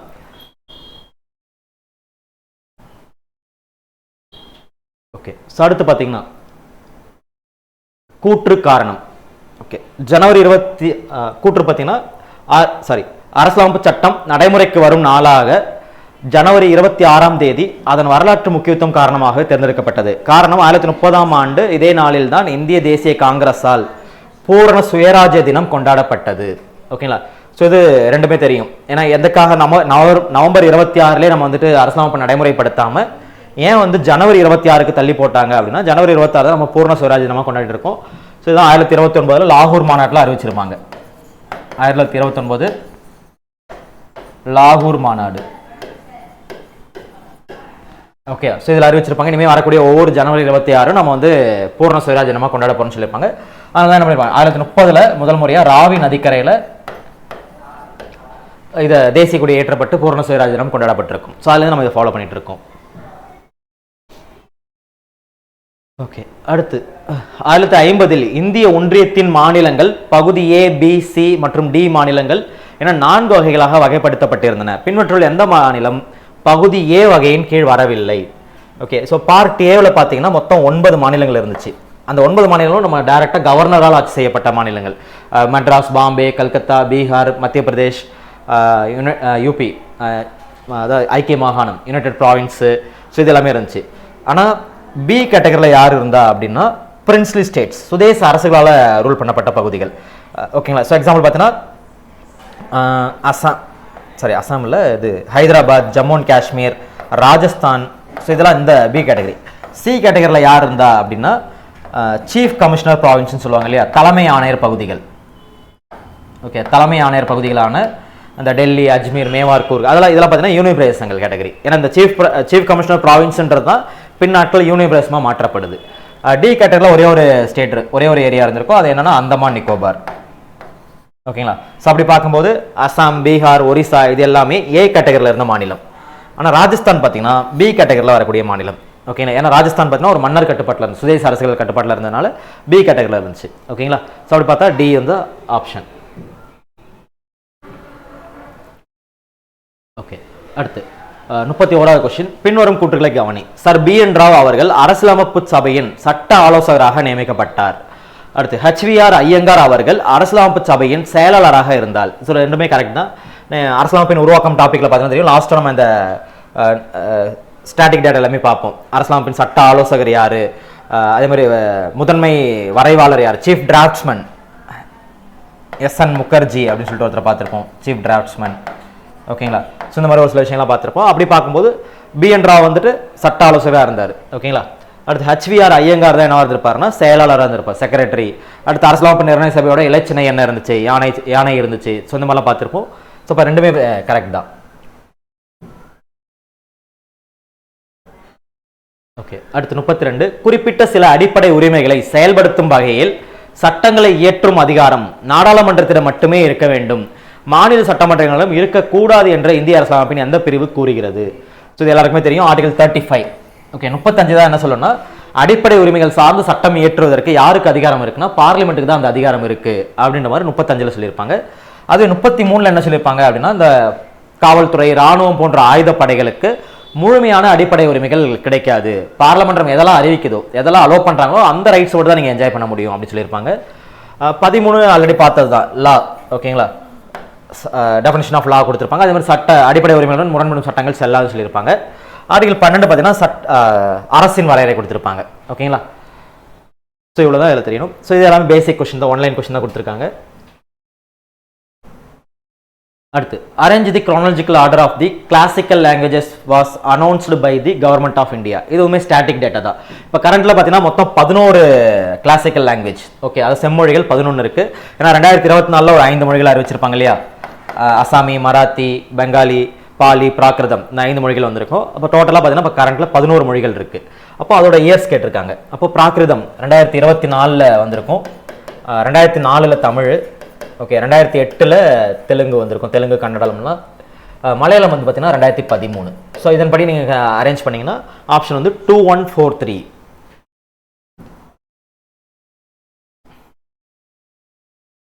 ஓகே, அடுத்து, பின்வரும் எந்த வழக்கில் உச்சநீதிமன்றம் அடிப்படை உரிமைகளுக்கும் அரசு நெறிமுறையுறுத்தும் கோட்பாடுகளுக்கும் இடையே முரண்பாடு தோன்றினால் அடிப்படை உரிமைகளே மேலோங்கி நிற்கும் என்று கூறியது? ஸோ இது எல்லாருக்குமே தெரியும், செம்பகம் துரைராஜன் வழக்கு. ஸோ 1951 நடந்த செம்பகம் துரைராஜன் வழக்கில் தான் என்ன பண்ணியிருப்பாங்கன்னா, உங்களுக்கு டிபிஎஸ்பியை விட எது உங்களுக்கு முக்கியம் அப்படின்னு பார்த்தீங்கன்னா அடிப்படை உரிமை தான், அதை தான் நீங்கள் மேலோங்கி நிறுத்தணும்னு சொல்லிட்டு தீர்ப்பாக கொடுத்துருப்பாங்க. ஓகே, செம்பகம் துரைராஜன் வழக்கில். அடுத்து பார்த்தீங்கன்னா கோலக்நாத் வழக்கு. கோலக்நாத் வழக்கு 1967 நடந்திருக்கும். ஸோ இதுவுமே பார்த்துருப்பீங்க. ஸோ இந்த டைமில் தான் பார்த்தீங்கன்னா அடிப்படை உரிமைகள் திருத்த முடியாது. ஓகே, நீங்கள் டிபிஎஸ்பி நடைமுறைப்படுத்துறதுக்காக அடிப்படை உரிமைகளை திருத்த முடியாதுன்னு சொல்லியிருப்பாங்க. அடுத்து மினர்வா மில் வழக்கு 1980. ஸோ இந்த வழக்கில் என்ன சொல்லியிருப்பாங்க அப்படின்னா, ஏன்னா இதுக்கு முன்னாடி கேசவந்த பாரதி வழக்கு நடந்திருக்கும், அங்கே என்ன சொல்லுவாங்க, பேசிக் ஸ்ட்ரக்சர்னு சொல்லிட்டு ஒரு கான்செப்ட் கொடுத்துருப்பாங்க. அதே கான்செப்டை இவங்க உறுதி செஞ்சிருப்பாங்க. அது மட்டும் இல்லாமல் ரெண்டுமே பேலன்ஸ்டாக இருக்கணும், டிபிஎஸ்பி அண்ட் ஃபண்டமெண்டல் ரைட்ஸ் ரெண்டுமே பேலன்ஸ்டாக இருக்கணும், ஒன்று முந்தி செல்கிற மாதிரி இருக்க வேணாம், ரெண்டுமே பேலன்ஸ்டாக இருக்கணும் அப்படின்னு சொல்லியிருப்பாங்க. இதில் எக்ஸ்ட்ரா ஒரு வழக்கு இருக்கு இல்லையா, SP குப்தா வழக்கு. ஸோ இதை தான் என்ன சொல்லுவாங்கன்னா ஃபர்ஸ்ட் ஜட்ஜு கேஸ்ன்னு சொல்லுவாங்க. முதல் நீதிபதி வழக்கு 1981 நடந்திருக்கும். முதல் நீதிபதி வழக்கு இல்லைன்னா டிரான்ஸ்ஃபர் ஆஃப் ஜட்ஜஸ் கேஸ்ன்னு சொல்லுவாங்க. ஓகே, நீதிபதிகளை பணியிட மாற்றம் செய்வதற்கான வழக்கு அப்படின்ற மாதிரி சொல்லியிருப்பாங்க. ஏன்னா இந்த வழக்கில் தான் அந்த டிரான்ஸ்ஃபர் என்பது பனிஷன் இதில் இருக்கக்கூடாது, அதாவது தண்டிக்கும் விதமாக ஒரு ஜட்ஜை நீங்கள் ட்ரான்ஸ்ஃபர் பண்ணக்கூடாது அப்படின்ற மாதிரிலாம் அதில் சொல்லியிருப்பாங்க.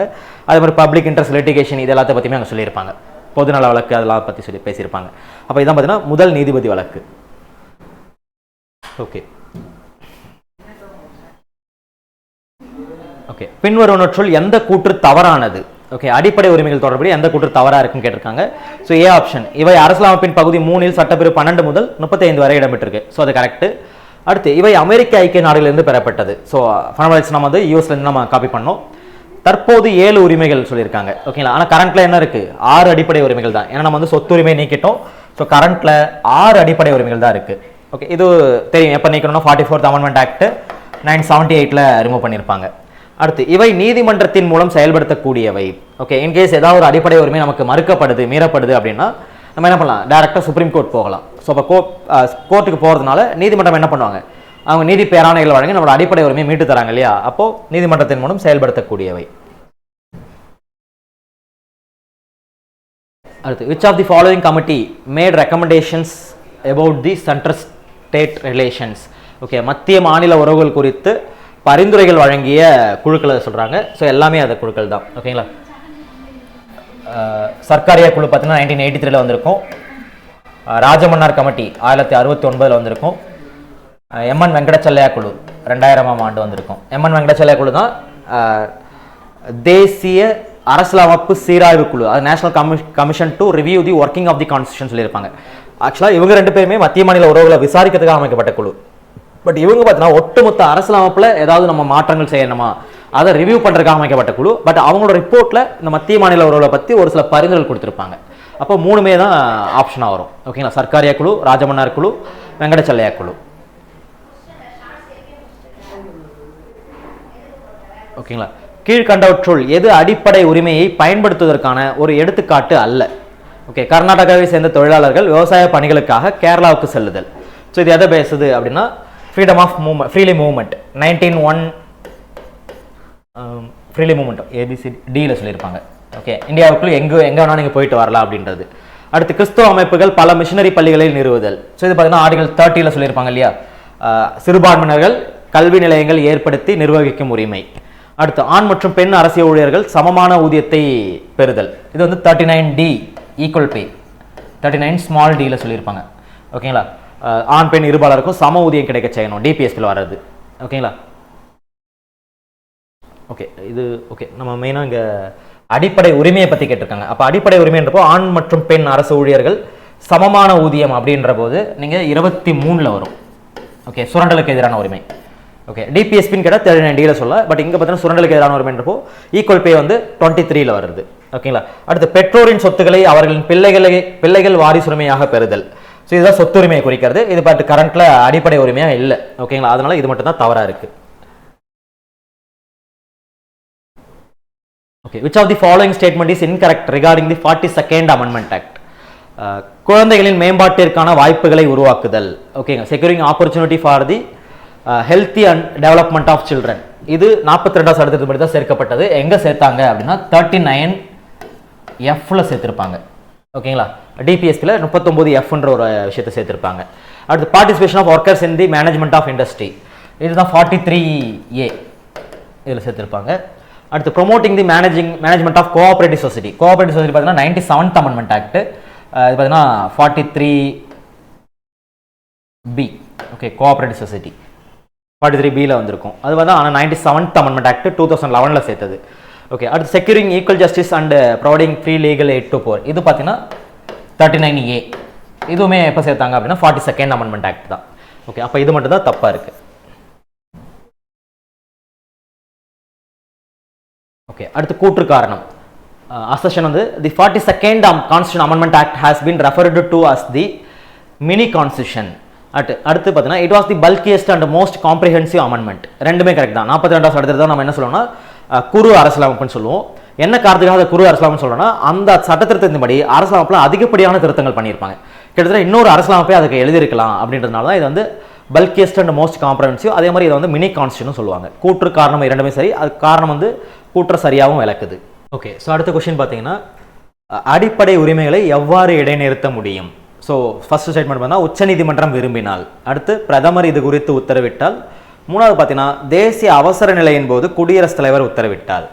ஓகே, இதில் எது வந்து கரெக்டாக இருக்கும், எப்போ வந்து நீங்கள் இடைநிறுத்த முடியும் அப்படின்னு பார்த்தீங்கன்னா நேஷனல் எமர்ஜென்சி டைமில் மட்டும் தான் இடைநிறுத்த முடியும். ஓகேங்களா. ஏன்னா மற்ற 2 கண்டிஷன் தப்பு. ஏன்னா உச்சநீதிமன்றம் நினைச்சாலுமே அடிப்படை உரிமை ஸ்டாப்லாம் பண்ண சஸ்பெண்ட்லாம் பண்ண முடியாது.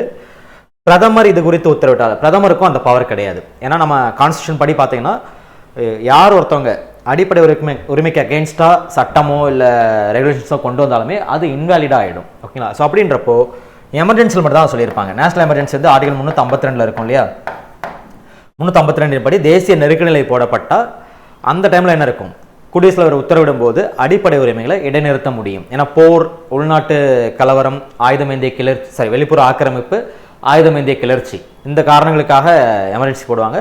அப்படி போடும்போது தான் என்ன ஆகும், அடிப்படை உரிமைகள் சஸ்பெண்ட் ஆகும். ஓகேங்களா. ஸோ அப்போ ஆப்ஷன் பார்த்தீங்கன்னா டி. ஓகே, அடுத்து ஃபசல் அலி ஆணையத்திற்கு முன்னதாக மாநிலங்களின் மொழிவாரி மறுசீரமைப்பு குறித்து வேறு 2 குழுக்கள் அல்லது ஆணையங்கள் ஆய்வு செய்தன. அவற்றின் வரிசை என்ன? ஓகே, நம்ம பார்த்துருப்போம் இல்லையா, மாநில மறுசீரமைப்பு பார்த்தீங்கன்னா மொத்தம் 3 குழுக்கள் இருக்கும். ஃபர்ஸ்ட் பார்த்தீங்கன்னா எஸ்கே தார் குழு, ஜேவிபி குழு, அடுத்து பார்த்தீங்கன்னா ஃபசல் அலி குழு. ஓகே, இப்போ இவங்க வந்து ஃபசல் அலி குழுவை பற்றி கொடுத்துட்டாங்க. ஃபசல் அலிக்கு முன்னாடி இருந்த 2 குழுக்கள் என்ன, ஆர்டர் அரேஞ்ச் பண்ணுங்க அப்படின்னா, ஃபர்ஸ்ட் யார் இருந்தா எஸ்கே தார் குழு. ஓகே, எஸ்கே தார் குழு 1948 ஆரம்பிச்சிருப்பாங்க. பட் இவங்க என்ன சொல்லியிருப்பாங்க, மொழியின் அடிப்படையில் மாநிலத்தை பிரிக்க முடியாது, உங்களுக்கு வேணும்னா நிர்வாக வசதிகளுக்கு ஏற்ப நீங்கள் மாநிலம் பிரிச்சுக்கலாம், பட் மொழியை அடிப்படையாக வச்சு பிரிக்கக்கூடாதுன்னு சொல்லுவாங்க. அடுத்தது அதே 1948 டிசம்பர் மாதம் ஆரம்பித்த ஜேவிபி குழு, ஜவஹர்லால் நேரு, வல்லபாய் பட்டேல், பட்டாபி சித்தராமையா, இந்த 3 பேர் தலைமையிலான குழு ஆரம்பிச்சிருப்பாங்க. இவங்களும் அதே கருத்துக்களை சொல்லியிருப்பாங்க. எஸ்கே தார் குழு சொன்ன மாதிரியே மொழி அடிப்படையாக வச்சு மாநிலங்களை பிரிக்க முடியாது அப்படின்னு மாதிரி சொல்லிடுறாங்க. அப்போ இதுதான் ஆர்டர். இதுக்கப்புறமா தான் 1953 தான் யார் வந்திருப்பாங்கன்னா ஃபசல் அலி. ஓகேங்களா, 1953. ஏன்னா இடையில என்ன இருக்கும், முதல் மொழிவாரி மாநிலமாக ஆந்திர பிரதேசம் உருவாக்கப்பட்டிருக்கும். ஏன்னா பொட்டி ஸ்ரீராமுலு உண்ணாவிரதம் இருந்து இறந்ததுனால 1953 முதல் மொழிவாரி மாநிலமாக ஆந்திர பிரதேசம் உருவாக்கப்பட்டதுனால வேற வழி இல்லாமல் மத்திய அரசு என்ன பண்ணாங்கன்னா இன்னொரு குழுவை ஏற்படுத்துறாங்க, மொழி வாரியாக மாநிலத்தை பிரிக்கலாமா அப்படின்ட்டு. அப்படி தான் ஃபசல் அலி குழு வந்திருக்கும். ஃபசல் அலி குழு தான் என்ன சொல்லியிருப்பாங்க, மொழி அடிப்படையாச்சு நீங்கள் மாநிலத்தை பிரிச்சுக்கலாம், அதுக்கு முன்னாடி நீங்கள் என்ன பண்ணணும்னா அந்த பார்ட்டி ஏபிசிடியெல்லாம் அபாலிஷ் பண்ணிவிட்டு மாநிலங்களை இது பண்ணுங்க. ஓகே, 16 மாநிலமாகவும் 3 யூனியன் பிரதேசமாக பிரிச்சுக்கோன்னு சொல்லியிருப்பாங்க. அதுதான் மத்திய அரசு என்ன பண்ணுவாங்க, 14 மாநிலம் 6 யூனியன் பிரதேசமாக மாற்றிருப்பாங்க. ஓகேங்களா. ஓகே, அடுத்து article 44 of the Indian constitution talks about implementing a uniform civil code across the country. Which of the following is the second state to pass the uniform civil code? அதாவது பொது civil சட்டம், ஒரே மாதிரியான civil சட்டத்தை கொண்டு வரதுக்கான சட்டம் article 44 சொல்லியிருப்பாங்க இல்லையா. ஏன்னா இந்தியாவில் இது வரைக்கும் கொண்டு வரவே இல்லை. இந்தியாவில் இருந்த ஒரே மாநிலம் எதுனா கோவாவில் மட்டும்தான் பொது சிவில் சட்டம் இருந்துச்சு பிஃபோர் இண்டிபெண்டன்ஸ்லேருந்து. ஏன்னா அங்கே வந்து போர்ச்சுகீஸ் ரூல் பண்ணதுனால ஹிந்து முஸ்லீம் யாராக இருந்தாலுமே எல்லாருக்குமே ஒரே மாதிரியான சிவில் சட்டம் தான். பட் இந்தியா முழுக்க அந்த மாதிரி கிடையாது. அப்போ ஆஃப்டர் இண்டிபெண்டன்ஸ் இந்தியாவிலே ஃபர்ஸ்ட் கொண்டு வந்தது யாருன்னா உத்தரகாண்ட் தான். உத்தரகாண்ட் என்ன பண்ணாங்கன்னா 2025 பிப்ரவரி மாதம் அதை கொண்டு வந்தாங்க. அவங்க மாநிலத்தில் எல்லாருக்குமே பொதுவான சிவில் சட்டம், எப்படி கிரிமினல் சட்டம் எல்லாருக்குமே ஒரே மாதிரி இருக்கோ அதே மாதிரி பொதுவான சிவில் சட்டத்தை அவங்க கொண்டு வந்தாங்க. இப்போ 2026 குஜராத் தான் 2வது மாநிலமாக அதை கொண்டு வந்திருக்காங்க. ஓகேங்களா. ஸோ இப்போ 2வது மாநிலம் யாரு அப்படின்னா குஜராத் தான். ஓகே, அடுத்து in which of the following cases the Supreme Court ruled that the constituent power of Parliament under Article 368 does not enable it to alter the basic structure of the Constitution. Okay, இந்த பேசிக் structure அப்படின்ற ஒரு விஷயத்தை கொண்டு வந்ததே எப்போன்னு பார்த்தீங்கன்னா கேசவானந்த பாரதி வழக்கு தான். 1973 நடந்த கேசவானந்த பாரதி வழக்கு. அப்போ தான் என்ன சொன்னாங்கன்னா அரசியலமைப்பில் எந்த பகுதி வேணால் பார்லமெண்டம் திருத்திக் கொள்ளலாம், ஆனால் அடிப்படை கட்டமைப்பை மாற்றாமல் திருத்தப்பட வேண்டும் அப்படின்ற ஒரு விஷயத்தை சொல்லியிருப்பாங்க. எல்ஐசி வழக்கு நீங்கள் முகவரியில் பார்த்துருப்பீங்க 1995. ஓகே, இங்கே தான் என்ன சொல்லியிருப்பாங்க, முகவரை என்பது அரசியலமைப்பின் ஒரு ஒருங்கிணைந்த பகுதியாகும் சொல்லியிருப்பாங்க. இந்திரா சாஹனி கேஸ் 92 ரிசர்வேஷன் கேஸ்னு சொல்லுவோம் இல்லையா, அந்த சீலிங் லிமிட் அது சொல்லியிருப்பாங்க. ஐஆர் கோயல் ஹோம் முன்னாடியே பார்த்தாச்சு 9th ஷெட்யூல் கேஸ்.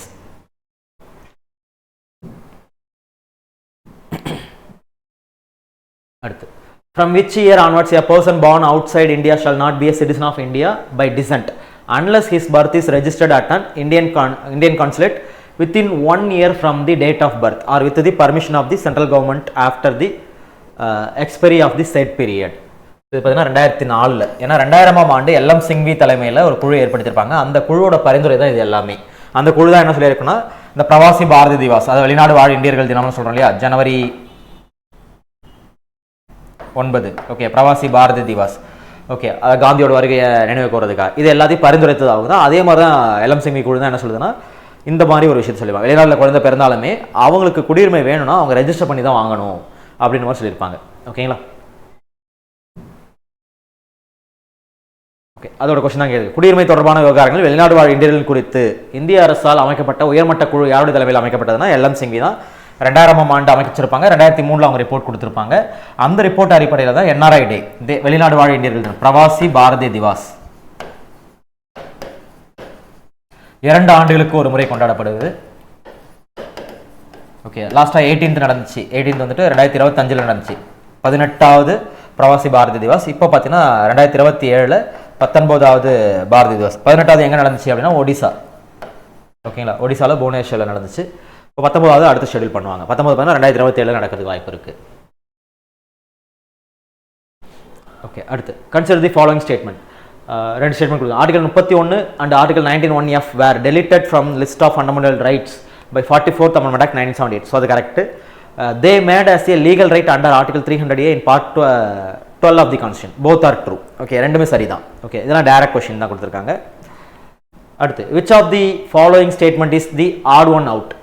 ஓகே, 4 ஆப்ஷனில் எது வந்து தனித்துவமாக இருக்குது அப்படின்னு கேட்டிருக்காங்க. Organisation of village panchayat article 40. So இது வந்து காந்தியோட கொள்கை, டிபிஎஸ்பியில் இருக்கிறது. Separation of judiciary article 50. இதுவும் பார்த்தீங்கன்னா டிபிஎஸ்பியில் இருக்குது. Equality before law article 14. இது fundamental rights. Promotion of international peace and security இது ஆர்டிகல் 51. ஓகே, 51, 40, 50. ஸோ இது மட்டும் தான் என்னது ஆர்டிகல் 14. இது மட்டும் தான் பார்ட் 3ல வருது. மற்ற எல்லாமே பார்ட் 4ல வருது. ஸோ அப்போ இது மட்டும் தான் டிஃப்ரெண்ட்டாக இருக்குது. ஸோ இதுவுமே டைரக்ட் கொஸ்டின் தான். அடுத்து கூற்று காரணம். ஓகே, கூற்று என்னன்னா இந்திய அரசியலமைப்பு அரை கூட்டாட்சி தன்மை கொண்டது, குவாசி ஃபெடரல் சொல்லியிருக்காங்க. அடுத்து இது மாநில அரசுகளை விட மத்திய அரசுக்கு அதிக அதிகாரங்களை வழங்கியுள்ளது.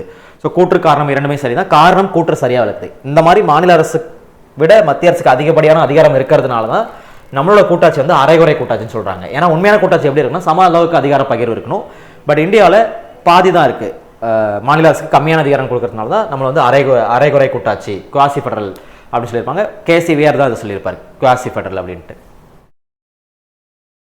ஓகே, இது ஃபண்டமெண்டல் டியூட்டிஸை பற்றி.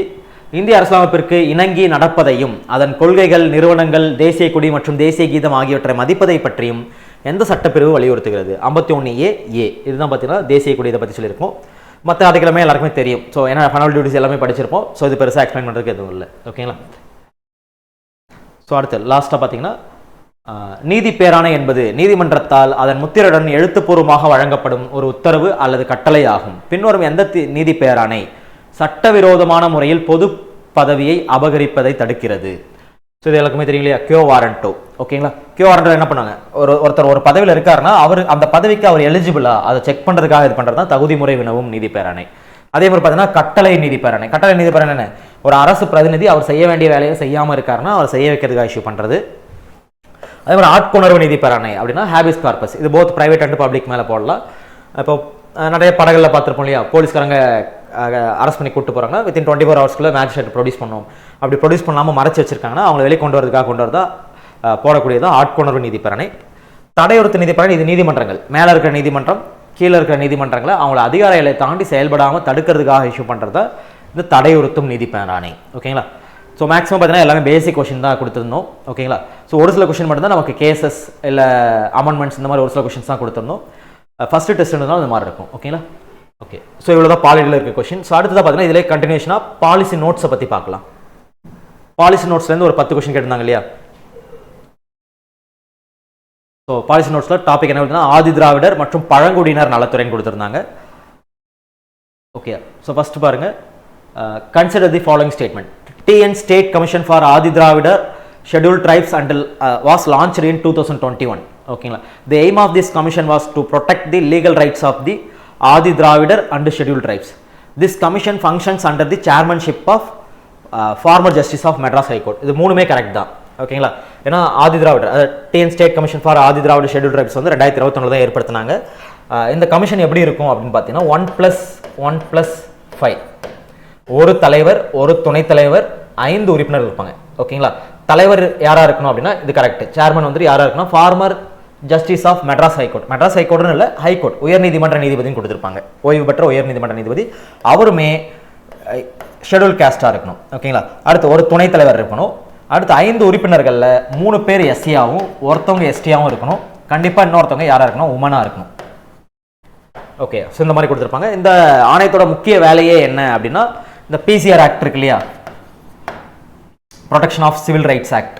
ஓகே, 1955 வந்த சட்டம். இதை பாதுகாக்க, இதை பற்றி இதை அனலைஸ் பண்ணுறது. அதே மாதிரி பார்த்தீங்கன்னா SC/ST ஆக்ட் 1989. ஓகே, ஸோ இந்த 2 ஆக்ட் தொடர்பாக ஏதாவது கேசஸ் ஏதாவது ஃபைல் ஆகுது அதெல்லாம் கண்காணிக்கிறது தான் இவங்களோட வேலை. ஓகேங்களா? இது இல்லாமல் SC/ST மேலே ஏதாவது வன்கொடுமைகள் இந்த மாதிரி ஏதாவது வருதுன்னா அதுக்கு இவங்க கம்ப்ளைண்ட் வந்தாலோ இல்லை சுயோமோட்டோவோ இவங்க வந்து கேஸ் ரெஜிஸ்டர் பண்ணி இவங்க இன்வெஸ்டிகேட் பண்ணலாம். ஓகேங்களா? ஏன்னா இது வந்து குவாசி ஜுடிஷியல், இவங்களுக்கு வந்து ஒரு சிவில் நீதிமன்றத்துக்கு உண்டான அதிகாரங்கள் கொடுக்கப்பட்டிருக்கும். ஓகே, அப்போ 3 ஸ்டேட்மெண்ட்டுமே கரெக்டாக இருக்குது. ஓகே, அடுத்து consider the following statements. Doctor B.R. Ambedkar awards. Okay, this award was given by government of Tamil Nadu since 1998. So இது கரெக்ட், 98லேருந்து நம்ம கொடுத்துட்ருக்கோம். ஓகே, தமிழ்நாட்டு அரசாங்கம் கொடுத்துருக்காங்க. This award was presented annually by honourable chief minister on Thiruvalluvar day. So இதுவுமே correct தான். Okay, Thiruvalluvar தினத்தானது தான் அன்னைக்கு தான் இந்த அவார்டு கொடுக்குறாங்க. ஏதர் ஜனவரி 15 இல்லை ஜனவரி 14 திருவள்ளுவர் தினம் வரும். அந்த தினத்தில் தான் இந்த அவார்டை கொடுக்குறாங்க. Mister T Ravikumar won the award for the year 2025. அதாவது விசிகே பார்ட்டியை சேர்ந்த ஒரு எம்பி தான் டி ரவிக்குமார். ஸோ இவருக்கு வந்து 2025 கொடுக்கல, 2024 இவருக்கு கொடுத்தாங்க. இப்போ 2025 யாருக்கு கொடுத்தாங்கன்னா சிந்தனை செல்வன், அதே டிவிகேல இருக்கக்கூடிய டிவிகேல விசிகே, ஓகே, விடுதலை சிறுத்தைகள் கட்சியில் இருக்கக்கூடிய சிந்தனை செல்வன் அப்படின்றவருக்கு தான் இந்த 2025க்கான விருது கொடுக்கப்பட்டிருக்கு. ஓகேங்களா? ஓகே, இந்த அவார்டில் என்ன கொடுப்பாங்க அப்படின்னா 5 lakhs வந்து கேஷ் ப்ரைஸ் கொடுப்பாங்க, plus 1 sovereign medal, gold medal. ஓகேயா? ஸோ இது கொடுப்பாங்க. ஓகேங்களா? ஸோ இதான் இந்த 52வது கொஸ்டினில் நமக்கு தெரிய வேண்டிய விஷயங்கள். அப்படி பார்த்தா ஆப்ஷன் வந்துட்டு 1, 2 ட்ரூ, 3 வந்து ஃபால்ஸ். அடுத்து பார்த்தீங்கன்னா who set go after knowledge the future will follow you like a shadow. இது அம்பேத்கரோட கூற்று. ஓகேங்களா? ஸோ மற்ற இதில் ஏன்னா அம்பேத்கர் நிறைய கூற்றுகள் சொல்லியிருப்பார் இல்லையா, நிறைய ஸ்டேட்மெண்ட் இருக்கும். அதாவது சிங்கங்களை ஆடுகளை தான் பலியிடுவார்கள், சிங்கங்களை அல்ல. ஸோ இந்த மாதிரி இருக்கும். கற்பி ஒன்று சேர் புரட்சி செய், ஸோ இந்த மாதிரி நிறைய சொல்லியிருப்பார். அந்த மாதிரி கூற்றுகள் தான் எதுவுமே. அறிவை தேடி செல்லுங்கள், எதிர்காலம் நிழலை போல உங்களை பின்தொடரும். இது யாருடைய கூற்றுனா அம்பேத்கர் அவரோட கூற்று. ஓகே, அடுத்து பார்த்தீங்கன்னா consider the following statements. With inclusion of Narikuravar and Kuruvikkuravar communities in the scheduled tribes list in 2023, the tribal population has increased to 8,41,558. Okay, அடுத்து this now constitutes approximately 1.17% of the total population of Tamil Nadu state. Okay, இது ரெண்டு ஸ்டேட்மெண்ட்டுமே correct தான். ஆனால் இதில் ஒரே ஒரு சின்ன மிஸ்டேக் இருக்குது, அதை நான் பின்னாடி சொல்கிறேன். ஃபர்ஸ்ட் இந்த நரிக்குறவர் குருவிக்குறவர் இந்த கம்யூனிட்டியை ஸ்டார்டிங்கில் எங்கே இருந்துச்சு அப்படின்னா எம்பிசின்ற கேட்டகரியில் இருந்தது. ஓகேங்களா? ஸோ அதுக்கப்புறமா அவங்க நிறைய போராட்டங்கள் இந்த மாதிரிலாம் பண்ணி அவங்க என்ன பண்ணுறாங்கன்னா 2023 இந்த கேட்டகரியை எஸ்டி அதில் சேர்க்குறாங்க. இதன் மூலமாக அவங்களுக்கு நிறையா பெனிஃபிட்ஸ் கிடைக்கும். எஸ்டிக்கு கிடைக்கக்கூடிய ரிசர்வேஷன் பெனிஃபிட்ஸ் எல்லாமே உங்களுக்கு கிடைக்கும்ன்றதுனால அதுக்கு மூவ் பண்ணியிருப்பாங்க. இதனால் இவங்களோட எண்ணிக்கை வந்து பார்த்தீங்கன்னா அதாவது எஸ்டியோட எண்ணிக்கை, ட்ரைபல் பீப்புளோட எண்ணிக்கை 8,41,558 மாறி இருக்குன்னு சொல்லியிருக்காங்க. பட் இதனால் இந்த நம்பரால் 2011 சென்சஸ்லேயே இந்த நம்பர் இருக்குது. ஓகே, அதே நம்பர் தான் இங்கே கொடுத்துருக்காங்க. நமக்கு ஜஸ்ட் பர்சன்டேஜ் மட்டும் தான் அங்கே காட்டினாங்க. இந்த நரிக்குறவர் அண்ட் குருவிக்குறவர் கம்யூனிட்டியை நீங்கள் எஸ்டி கம்யூனிட்டி கூட சேர்த்ததுனால பாப்புலேஷனோட, அதாவது அந்த எஸ்டி பாப்புலேஷன் வந்துட்டு 1.17% மாறி இருக்கு கரண்ட் பாப்புலேஷனில் அப்படின்றது கரெக்ட். பட் ஆனால் இப்போ கரண்ட் பாப்புலேஷன் எவ்வளோ, எஸ்டியோட பாப்புலேஷன் எவ்வளோன்னு சொல்லிட்டு அவங்க இன்னும் வெளியிடலை. அதனாலேயே அது அப்படியே 2011 என்ன பாப்புலேஷன் இருந்துச்சோ அதே நம்பர் தான் இங்கே கொடுத்துருக்காங்க. அப்போ போத் ஆர் ட்ரூ, ரெண்டு ஸ்டேட்மெண்ட்டுமே கரெக்ட் தான். ஓகே, அடுத்து what is the helpline number to report cases of violence and provide legal advice of the prevention of violence act. So இதுக்கு பார்த்தீங்கன்னா 14566. ஓகேங்களா? இதுதான் பார்த்தீங்கன்னா அந்த வன்கொடுமை, அந்த வன்முறை தடுப்பு சட்டம், இது எல்லாத்துக்குமான நம்பர்ஸ் ஹெல்ப்லைன் நம்பராக இருக்குது. அதே மாதிரி இந்த 1081 இது பார்த்தீங்கன்னா டொமஸ்டிக் வயலன்ஸ் அண்ட் உமன்ஸ்க்கான ஹெல்ப்லைன் நம்பர். மற்ற ரெண்டு நம்பருமே சும்மா தான் கொடுத்துருக்காங்க. ஓகேங்களா? ஸோ இப்போ இது வந்துட்டு இந்த 1456 இது யாரால் வெளியிடப்படுது அப்படின்னா ministry of social justice. So இவங்களால வெளியிடக்கூடிய ஒரு நம்பர் தான் ஹெல்ப்லைன் நம்பர். ஓகேங்களா?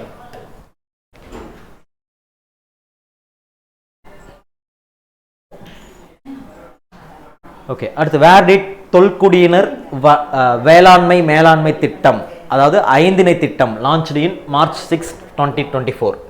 ஓகே, இந்த டேட் நிறைய கேட்க வாய்ப்பு இருக்கு. March 6, 2024 வேளாண்மை மேலாண்மை திட்டம், அது தொல்குடியினர் வேளாண்மை மேலாண்மை திட்டம் 5 திணை திட்டம்னு சொல்லுவாங்க. இது எங்கே லான்ச் பண்ணாங்க அப்படின்னா நாமக்கல்ல. இது மெயினாக எதுக்காக அப்படின்னா ஷெட்யூல்ட் ட்ரைப்ஸ் இருக்காங்க இல்லையா, ஸோ அவங்களால கோஆப்ரேட்டிவ் ஃபார்மிங், அதாவது ஷெட்யூல் ட்ரைப்ஸ் என்ன பண்ணுறாங்கன்னா இந்த கோஆப்ரேட்டிவ் ஃபார்மிங் மூலமாக அங்கே கிடைக்கக்கூடிய உணவுப் பொருட்கள், இந்த தேன், இந்த மாதிரி விஷயங்கள் எல்லாம் அவங்க சேல் பண்ணலாம் அப்படின்றதுக்காக இது கொண்டு வந்தாங்க. ஓகேங்களா? ஸோ தொல்குடியினர் வேளாண்மை மேலாண்மை திட்டம் எங்கே தொடங்கப்பட்டது தமிழ்நாட்டில் அப்படின்னா நாமக்கல் மாவட்டத்தில். ஓகே, அடுத்து பட்டியல் பழங்குடியினரின் கல்வி தரத்தை மேம்படுத்தும் வகையில் மத்திய அரசின் நிதி உதவியுடன் 6 முதல் 12ஆம் வகுப்பு வரை ஆங்கில வழி கல்வியை வழங்கும் ஏகல்வியா மாதிரி பள்ளிகள் தமிழ்நாட்டில் செயல்பட்டு வருகின்றன. எத்தனை இடங்கள் செயல்பட்டு வருகின்றன? ஓகே, ஸோ மொத்தமாக 8 இடங்கள் இருக்குது. ஓகேங்களா, 8 டிஸ்ட்ரிக்டில் இது இருக்குது. திருச்சி, சேலம், நாமக்கல், கள்ளக்குறிச்சி, விழுப்புரம், திருப்பத்தூர், கோயம்புத்தூர், இந்த மாதிரி ஒரு 8 டிஸ்ட்ரிக்டில் இது செயல்படுது. இது மெயினாக எதுக்காக அப்படின்னா எஸ்டி ஷெட்யூல் ட்ரைப்ஸ் வந்துட்டு அவங்களோட கல்வியை மேம்படுத்தணும். மெயினாக இது எல்லாமே சிபிஎஸ்சி ஸ்டாண்டர்டில் இருக்கக்கூடிய இங்கிலீஷ் மீடியம் ஸ்கூல்ஸாக ஸ்டார்ட் பண்ணியிருக்காங்க, ஏகலவ்யா பள்ளிகள் அப்படின்னு சொல்லிட்டு. Okay, English medium. ஓகே, இதோட மெயின் நோக்கம் என்னன்னா, எப்படி ஜவஹர் நவோதயா அப்படின்னு சொல்லிட்டு பள்ளிகள் இருக்கு இல்லையா, இங்கிலீஷ் மீடியம் ஸ்கூல்ஸ், அந்த அளவுக்கு இந்த கல்வி தரத்தை நம்ம உயர்த்தணும் அப்படின்றதுக்காக இதை ஃபார்ம் பண்ணியிருக்காங்க. தமிழ்நாட்டில் பார்த்தீங்கன்னா 8 இடங்கள்ல இது 8 மாவட்டங்களில் இது செயல்பட்டு வருது. ஓகே, அடுத்து consider the following statement. So first statement என்னன்னா, Pradhan Mantri Adi Adarsh Gram Yojana was launched for a period of 2021 to 22 to 25 to 26. Okay, second statement is like, it was launched aimed to improve basic facilities in 167 villages where 50% of total population or more than 500 tribal people live. Okay, இது ரெண்டு ஸ்டேட்மெண்ட்டுமே correct தான். ஏன்னா பிரதான் மந்திரி ஆதி ஆதர்ஷ் யோஜனா அதாவது PMWAGYன்னு சொல்லுவாங்க. Okay, இது 2021-22லேருந்து 26 வரைக்கும் இது லான்ச் பண்ணியிருந்தாங்க. இது மெயினாக பார்த்தீங்கன்னா 15th ஃபினான்ஸ் கமிஷனோட ரெக்கமெண்டேஷன்ஸ். ஓகே, அந்த அடிப்படையில் இது மானியங்கள்லாம் கொடுக்கப்பட்டுச்சு 275 படி. ஓகேங்களா, கிட்டத்தட்ட இதுக்கு என்ன எலிஜிபிலிட்டி அப்படின்னா, ஒவ்வொரு வில்லேஜஸில் எய்தர் 500 பழங்குடி மக்களாக இருக்கணும், இல்லை 50% வந்து பழங்குடி மக்களாக இருந்தாங்கன்னா அந்த வில்லேஜஸ் அவங்க டேக் ஓவர் பண்ணிக்கிறாங்க. அங்கே வந்துட்டு பேசிக் அம்யூனிட்டிஸ், அதாவது குடிநீர் இணைப்பு, சாலை வசதி, தெருவிளக்கு வசதி, ஸோ இந்த மாதிரி இன்டர்நெட் ஃபெசிலிட்டி, இது எல்லாத்தையும் மேம்படுத்தணும் அப்படின்றது தான் திட்டத்தோட நோக்கம். அப்போ ரெண்டு ஸ்டேட்மெண்ட்டுமே கரெக்ட் தான், போத் ஆர் ட்ரூ. ஓகே, அடுத்து வந்தன் விகாஸ் கேந்திரா என்பது அதிக பழங்குடியின மக்கள் வசிக்கும் பகுதிகளில் நிறுவப்படுகிறது. இதில் தலா சுமார் 20 உறுப்பினர்களை கொண்ட 15 சுய உதவி குழுக்கள் இடம்பெறுகின்றன. தற்போது தமிழ்நாட்டில் எத்தனை வந்தன் விகாஸ் கேந்திராக்கள் செயல்பட்டு வருகின்றன? 20. ஓகே, இந்த வந்தன் விகாஸ் கேந்திரா இதோட நோக்கம் என்ன அப்படின்னா, அதாவது ட்ரைஃபெட் அப்படின்னு சொல்லிட்டு ஒரு அபெக்ஸ் பாடி ஒன்று இருக்குது, 1987 தொடங்கப்பட்டது. ஓகே, இந்த ட்ரைஃபெட் தான் இதுக்கு சப்போர்ட் பண்ணுது. ட்ரைஃபெட்னா ட்ரைபல் கோஆபரேட்டிவ்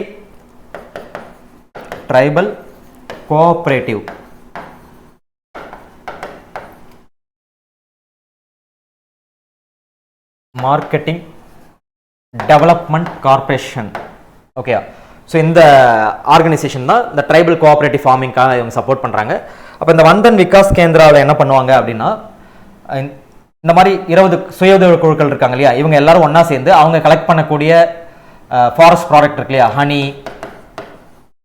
இந்த மில்லட்ஸு, ஓகே, இந்த மாதிரி விஷயங்கள் எல்லாம் கோஆபரேட்டிவாக அதை தரம் உயர்த்தி சேல் பண்ணுறது. ஓகே, அதுக்கு அடித்தளமாக இருக்கிறது தான் இந்த வந்தன் விகாஸ் கேந்திரா அப்படின்ற ஒரு ஸ்கீம். ஓகே, ஸோ இது தமிழ்நாட்டில் எத்தனை இருக்குது அப்படின்னு பார்த்தீங்கன்னா 20 இருக்குது. ஓகேங்களா, ஸோ கரண்ட்லி ஆப்ரேஷன் பார்த்தீங்கன்னா 20 இருக்குது. ஓகே, அடுத்து தமிழ்நாடு ஆதி திராவிடர் மற்றும் வீட்டு வசதி மேம்பாட்டுக் கழகம் எப்பொழுது தனது பொன்விழாவை கொண்டாடியது? ஓகே, தாட்கோ. ஓகேங்களா, Tamil Nadu Adi Dravidar housing development corporation 1974 இது ஃபார்ம் பண்ணாங்க. டிஎம்கே பீரியட்ல கருணாநிதி அவர்களால் தொடங்கப்பட்டிருக்கும். ஸோ பார்த்தீங்கன்னா 50 ஆண்டுகள் எப்போ முடிஞ்சதுன்னா 2024. அப்போ 2024 தான் பார்த்தீங்கன்னா இதற்கான பொன்விழா ஆண்டாக இதை அனுசரிச்சாங்க. ஓகேங்களா, ஸோ தாட்கோ ஸ்டார்டிங்கில் பார்த்தீங்கன்னா ஜஸ்ட் வந்து பார்த்தீங்கன்னா ஒரு கன்ஸ்ட்ரக்ஷன் கம்பெனி தான், வீடு கட்டுதல் அந்த மாதிரி தான் இருந்துச்சு. அதுக்கப்புறம் தான் எம்ஜிஆர் பீரியடில் 1981 என்ன பண்ணுறாங்கன்னா இதை இன்னும் எஸ்டாப்ளிஷ், அதாவது இன்னும் இன்க்ரீஸ் பண்ணி என்ன பண்ணாங்கன்னா வெறும் ஹவுசிங் அண்ட் ஹாஸ்டல் ஃபெசிலிட்டி மட்டும் இல்லாமல் டெவலப்மெண்ட் கார்பரேஷனாகவும் இருக்கும். அது எக்கனாமிக்கலாக டெவலப் பண்ணுறதுக்கு அவங்களுக்கு மானிய அடிப்படையில் லோன் கொடுக்கறது, பிஸ்னஸ் லோன்ஸ் கொடுக்கறது, இந்த மாதிரி விஷயங்களும் நம்ம ஈடுபடுத்தணும்னு சொல்லிட்டு அதை எக்ஸ்டெண்ட் பண்ணாங்க. ஓகேங்களா, ஸோ இவ்வளோ தான் பாலிசி நோட்ஸில் இருக்கக்கூடிய ஒரு 10 கொஷின்ஸ். ஸோ மெயினாக பார்த்தீங்கன்னா Adi Dravidar and schedule tribes, so இதற்கான டைட்டில் தான் கொடுத்துருந்தாங்க. அதில் இருக்க முக்கியமான ஒரு 10 கொஷின் நம்ம பார்த்துருக்கோம். இது இல்லாமல் நிறைய பாயிண்ட்ஸ் இருக்குது, அதுவுமே நம்ம ஃபுல்லாக அனலைஸ் பண்ணோம். ஓகேங்களா, தேங்க்யூ.